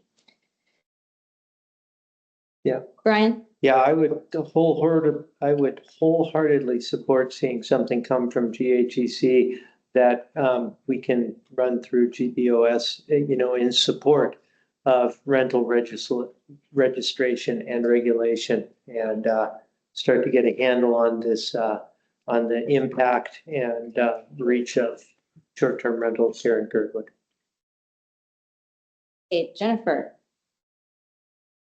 Thank you. I think that my understanding of the conversation from GHEC is that if we put this off until after we talk to MOA, we could really use a little more information about enactment. I believe that Title 21 was the route they wanted to go, but there were just a couple questions about legal and process and specifics. So I think we might be better off discussing this again on another meeting.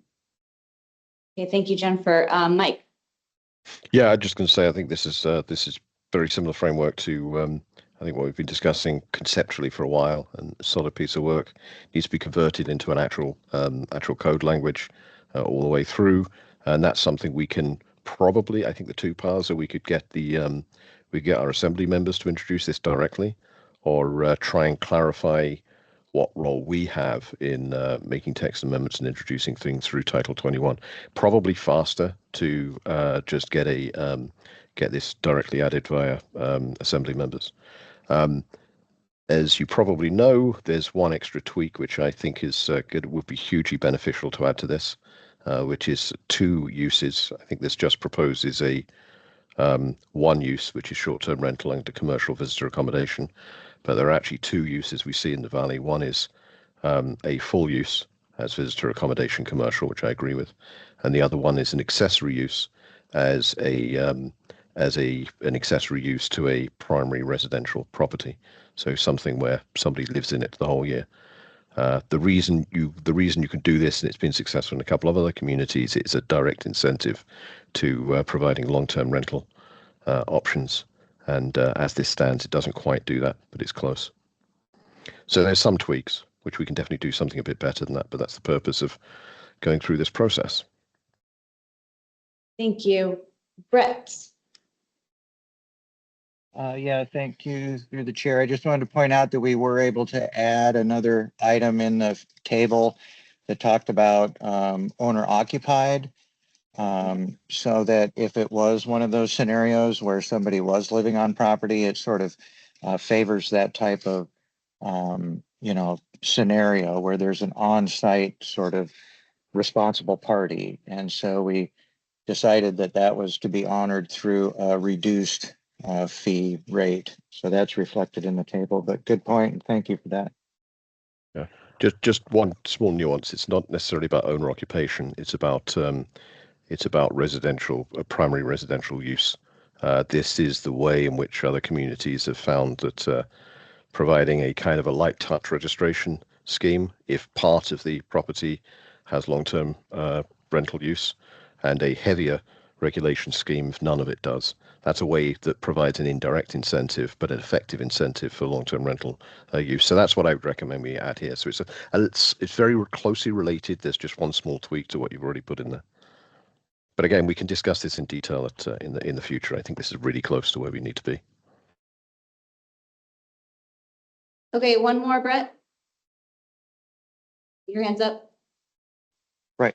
Yeah, thank you. And I just would only add in that conversation that in the committee, we had decided that if a unit is being used for a short-term rental, then it is precluded from being used as a long-term rental.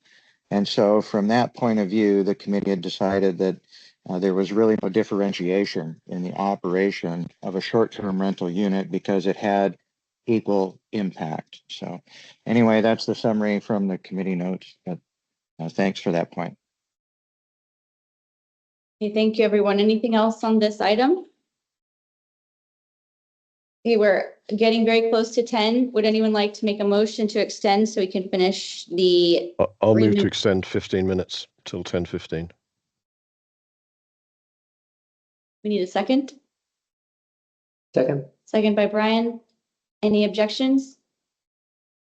Okay, number 20, is that still an item? All right, discuss resolution on proposed 3% municipal tax, sales tax. Bryce or Jennifer, which one would you like to speak first?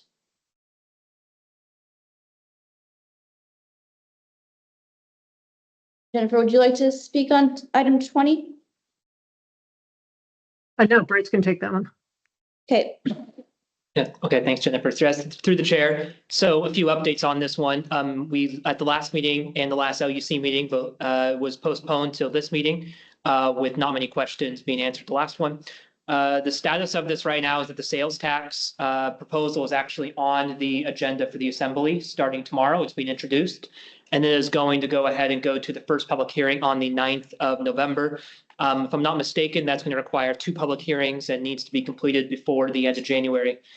So this proposal for the people online who have not seen it yet, it's a proposal to exclude the Girdwood Valley service area from the 3% municipal sales tax that is being proposed by the assembly and may get passed by the voters in April. So at this point, I'd like to the intention would be to answer any questions that any board members might have, and then go ahead and if the board would like to go ahead and make a motion to pass this, I'd be very happy to entertain that. And or this can be postponed to the next meeting for passage. So it's time pertinent now that it's officially on the assembly agenda. So that's the update and happy to answer questions for the board. Thank you, Bryce. Any questions from the board on this item? Any questions? Mike, question, comment? I think there are, yeah, well, comment really. I think there are two things here. One is this proposal as it stands a good idea generally? And more specifically, is it a good idea for Girdwood? And I think the second one is it a good idea for Girdwood to try and exclude ourselves from this particular proposal? And I think we have to answer those questions separately. I don't think, as currently proposed, Project Anchorage is a good idea. I think broadening tax base is a good idea. The way this is proposed is pretty hugely regressive. There has been a study done by ISA, but unfortunately not yet published by Project Anchorage, which sort of underlines how regressive it is. A lot of people in Girdwood will do well out of it, though. We have a high value homes, although our property tax rate is low, the valuation of homes is high. So 16%, I think the current estimate is 16%. Reduction in taxes is going to be significantly more than many of our households will pay in sales tax. So, from a purely financial point of view, I would actually say, many of us would benefit from this proposal. But what I do agree with is this really is a massive giveaway to businesses and people who do not live in their homes. Only 40% of property taxes are paid by owner-occupiers, 60% are paid by businesses and other people who own residential property but don't live in it. So whether it be second homes, Airbnbs, rental properties, etc. So most of the benefits, the biggest chunk of money here will actually be going to businesses and people who own, multiple properties. And a smaller percentage of it will be going to projects to benefit Anchorage, and a smaller percentage than that will be going to homeowners. So this just seems like the wrong balance. But at the same time, I think it's good that the discussion is started. The question about whether it's in Girdwood's interests, bigger picture, to try and exclude ourselves or not, I think I will leave to a future meeting because I don't think we're going to make a decision on it tonight. Thank you, Mike. Bryce? Yeah, thank you. Through the chair. Yeah, those are really good points, Mike. The fact is that I fully agree with you that I don't think it's going to be, helpful to the wider tax base is incredibly aggressive as a concept, as a whole, especially for renters in Girdwood.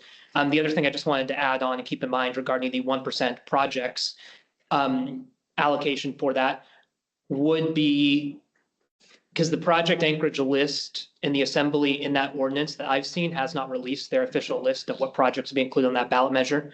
So, there is another political play here to maybe discuss that at the MOA quarterly meeting to get a better idea of if we're actually being considered for projects. And if not, that might, add another thing to Mike's second point on whether this is a good proposal for Girdwood.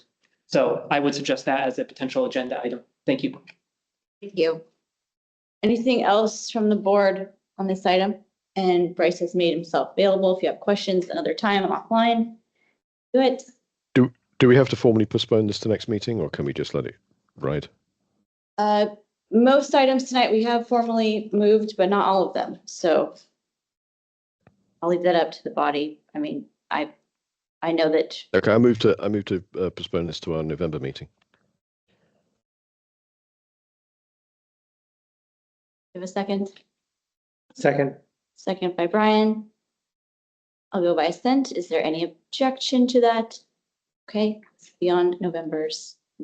Yes, Margaret? You can wrap that up. Okay. This will be on November's agenda. Yes. Sorry, I wanted to go back while we are still thinking about it to completing the nonprofit grant allocations. Oh, yes. We got the averages figured out. Okay. Thanks for keeping it interesting. Let's go back to this. We have all the averages right here. And eventually we'll need a motion. We have a motion that states the awards to each group. That way you guys can vote upon that. I make a motion that we award from the recreation grants, we award $2,070 to Turner Mycological Society, $8,015 to Challenge Alaska, $6,250 to the Art Camp, and $6,165 to KEUL, or Girdwood Community Club. Do you have a second? Second. Second by Brian.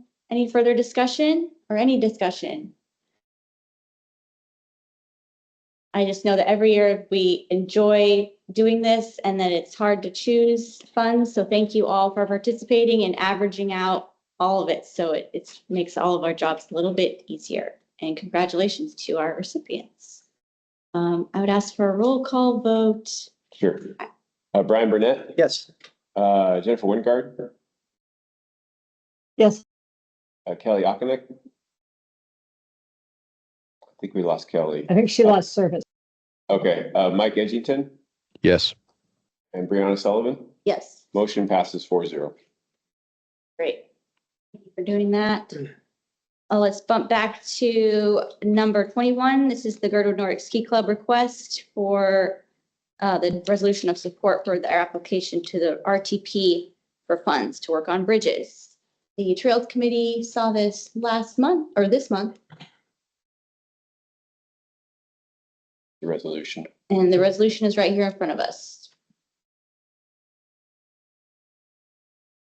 And Brian, do you want to be the mover since you are the Parks Rec person? So I would like to have GBOS, I move to have GBOS write a resolution of support for the Girdwood Nordic Ski Club application for RTP funds to work on bridges on the Nordic 5K. Second. Thank you for the second. Any discussion? I'm hearing none, and I know that the Trails Committee discussed this. We can have a roll call vote. Brian Burnett? Yes. Jennifer Wingard? Yes. Mike Edgington? Yes. Brianna Sullivan? Yes. A motion passes 4-0. Great. Thank you to Deb. Next item is 22. This is the LUC recommendation for GBOS resolution of marijuana tax fund for childcare and early childhood education to fund Girdwood projects. Crystal, I think I see you on. So take this time to speak to it.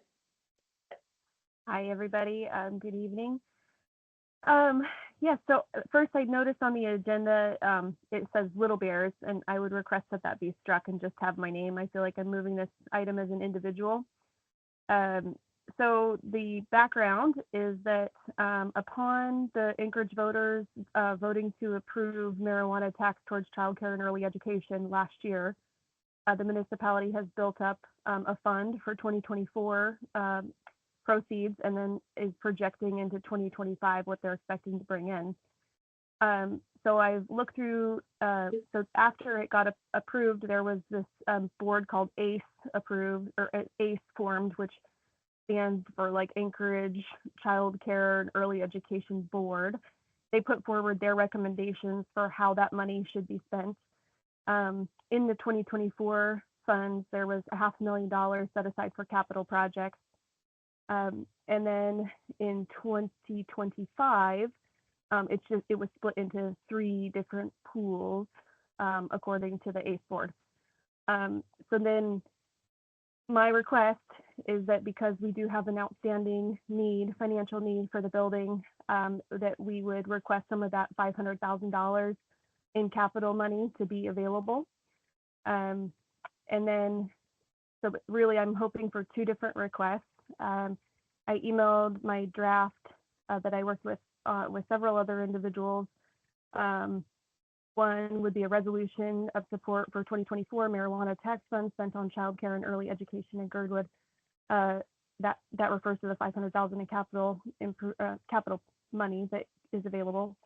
And then a second resolution, that's Girdwood Board of Supervisors resolution of support for marijuana tax proceeds to support and stabilize Girdwood childcare and early education. And essentially what the language is requesting is 1% of the marijuana tax money to be returned to the Girdwood Valley service area And then under our housing and economic stability tower, they would hold a child care restricted account. And then GHAC would advise GBOS on how to distribute that money. So if another child care entity came into the Girdwood Valley, GBOS would have the authority to split up those funds and allocate it how they saw fit. But the point is that Girdwood directly contributes to marijuana tax proceeds, and I am in favor of it returning to our community to be spent on childcare outstanding needs, and that includes operational and capital improvements. Happy to take any questions. Thank you, Crystal. And I looked at the resolutions that Crystal wrote and edited them, but I didn't send them to staff. So when we moved this item, because we thought it was time sensitive to old business tonight, Mike, were you able to look at the resolutions? I did glance through it, but I wasn't able to do any work on it. I want is it time sensitive, or is this something we could do? We could perhaps have something prepared and put it in front of us at our meeting next week, if not November. I don't feel we're quite ready to pass a resolution at the moment. Sure. Go ahead, Crystal. Yep. If it came up at a meeting next week, that would work. The municipality budget is planned to be adopted November 19th.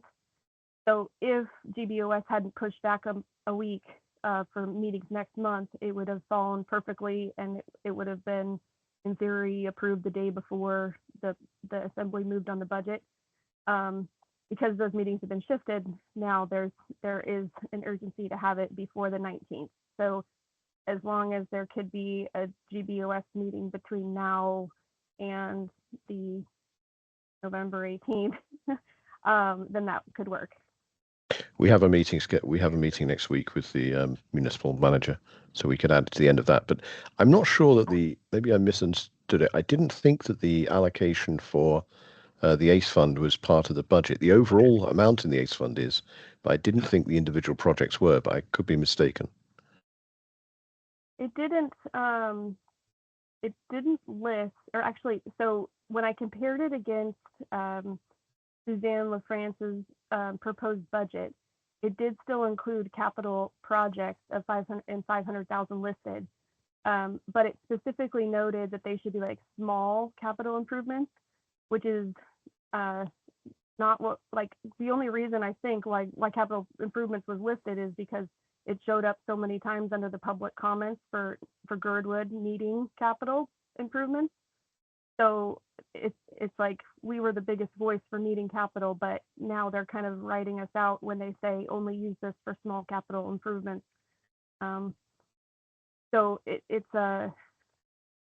we need to tell them in some way that we would like to see that spent on a permanent installation that's going to be increasing capacity in the municipality of Anchorage directly. I think it's feasible to have this as a resolution or a pair of resolutions in time for our meeting next week. So maybe we can add an extra step or a special meeting at the end of our meeting with the municipality, and look at and consider it then. Okay. Jennifer? Thank you. I just wanted to ask real quickly, and especially if we're going to turn this into a resolution, Crystal, I know we talked about maybe not including Little Bear. Like, I just want to make sure that there's no problem with putting Little Bears as a beneficiary specifically for public funds rather than saying, early childhood education in Girdwood or whatever. I appreciated the part of your commentary about how it could be split in the future. I'm just curious about, the best possible way of getting it through if it's stating Little Bear specifically. So the resolution, only the one that is addressing the capital improvement references. It says, like, so for instance, it says, whereas the Girdwood Workforce Child Care Project is the collaborative effort of two existing 501c3 organizations, Girdwood Inc. and Little Bears Playhouse. So that one is specifically asking for a capital request to come out of there. Now, whether it doesn't really matter if the 500,000 stays the same, because it just becomes a pool of money, or I mean, like a pool to draw from. But if we tell them, hey, we're specifically interested in a portion of that, Mike and I talked on the phone, and he suggested that I tell them what the balance was that I needed specifically. So I can work on that. But the resolution number 2 is very generic in that it does not talk about either organization. It just talks about marijuana money returning to GBSA. Okay, it's 10:15. I just don't want to be the wrong person here. So can someone motion for 2 more minutes or 3 more minutes? Make a motion. 2 more. Let's continue until 10:20. We have a second? Second. Thank you. Any objections? Okay, Crystal, keep going. Thank you. So I think that I know we only got 2 minutes, but I think that the resolutions sum up what I'm asking for. So I did provide them to Brianna and to Mike, and I'm happy to circulate them individually to the other GBOS members. I'll probably do that tonight, and then and so you guys know what we're asking for when we get to the meeting next week.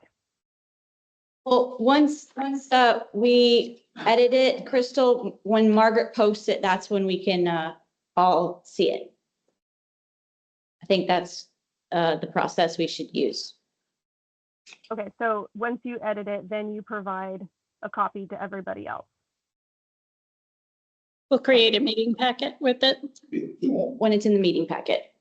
So Margaret. To be the sticky wicket, but this was new business at land use and they are very positive with it, but your resolution should also say that it's contingent upon land use agreement at their meeting on the 18th. It would be, okay, the 18th. Yep, that works for me. Okay. Somebody else can put that in too. Right. In your collaboration. Okay. We do have a couple minutes still. So Mike, if you had more, or Jennifer, I didn't want to cut the conversation short because it is important. And thank you for staying on the call this long, Crystal. I think I'm comfortable. I think I'm comfortable with this. I like the idea. All right, I agree. I'm sorry. I was just trying to scroll down. Now I've lost in the meeting packet. Do we need to officially put this on our agenda, or do we already have it on for the MOA meeting? Good question. Margaret? It'll be a new item. This will be a special meeting immediately afterwards, perhaps. Right. It's not with the MOA. Why don't you quickly make a motion as to what your action is, and then we'll get it official. Right. So let's move that we discuss this in a special meeting to immediately follow the MOA meeting next Monday. I'll second. Great. Thank you. Any objections to the motion on the floor to have this after the MOA meeting? No objections. Thank you for the motion. Formal process. Anything else on this item? Okay, I don't hear any. Is there anything else before I entertain a motion to adjourn? Okay, motion to adjourn? Move to adjourn. Move to adjourn. Thank you. Thank you. Second. Good night, everyone. Boom. Bye.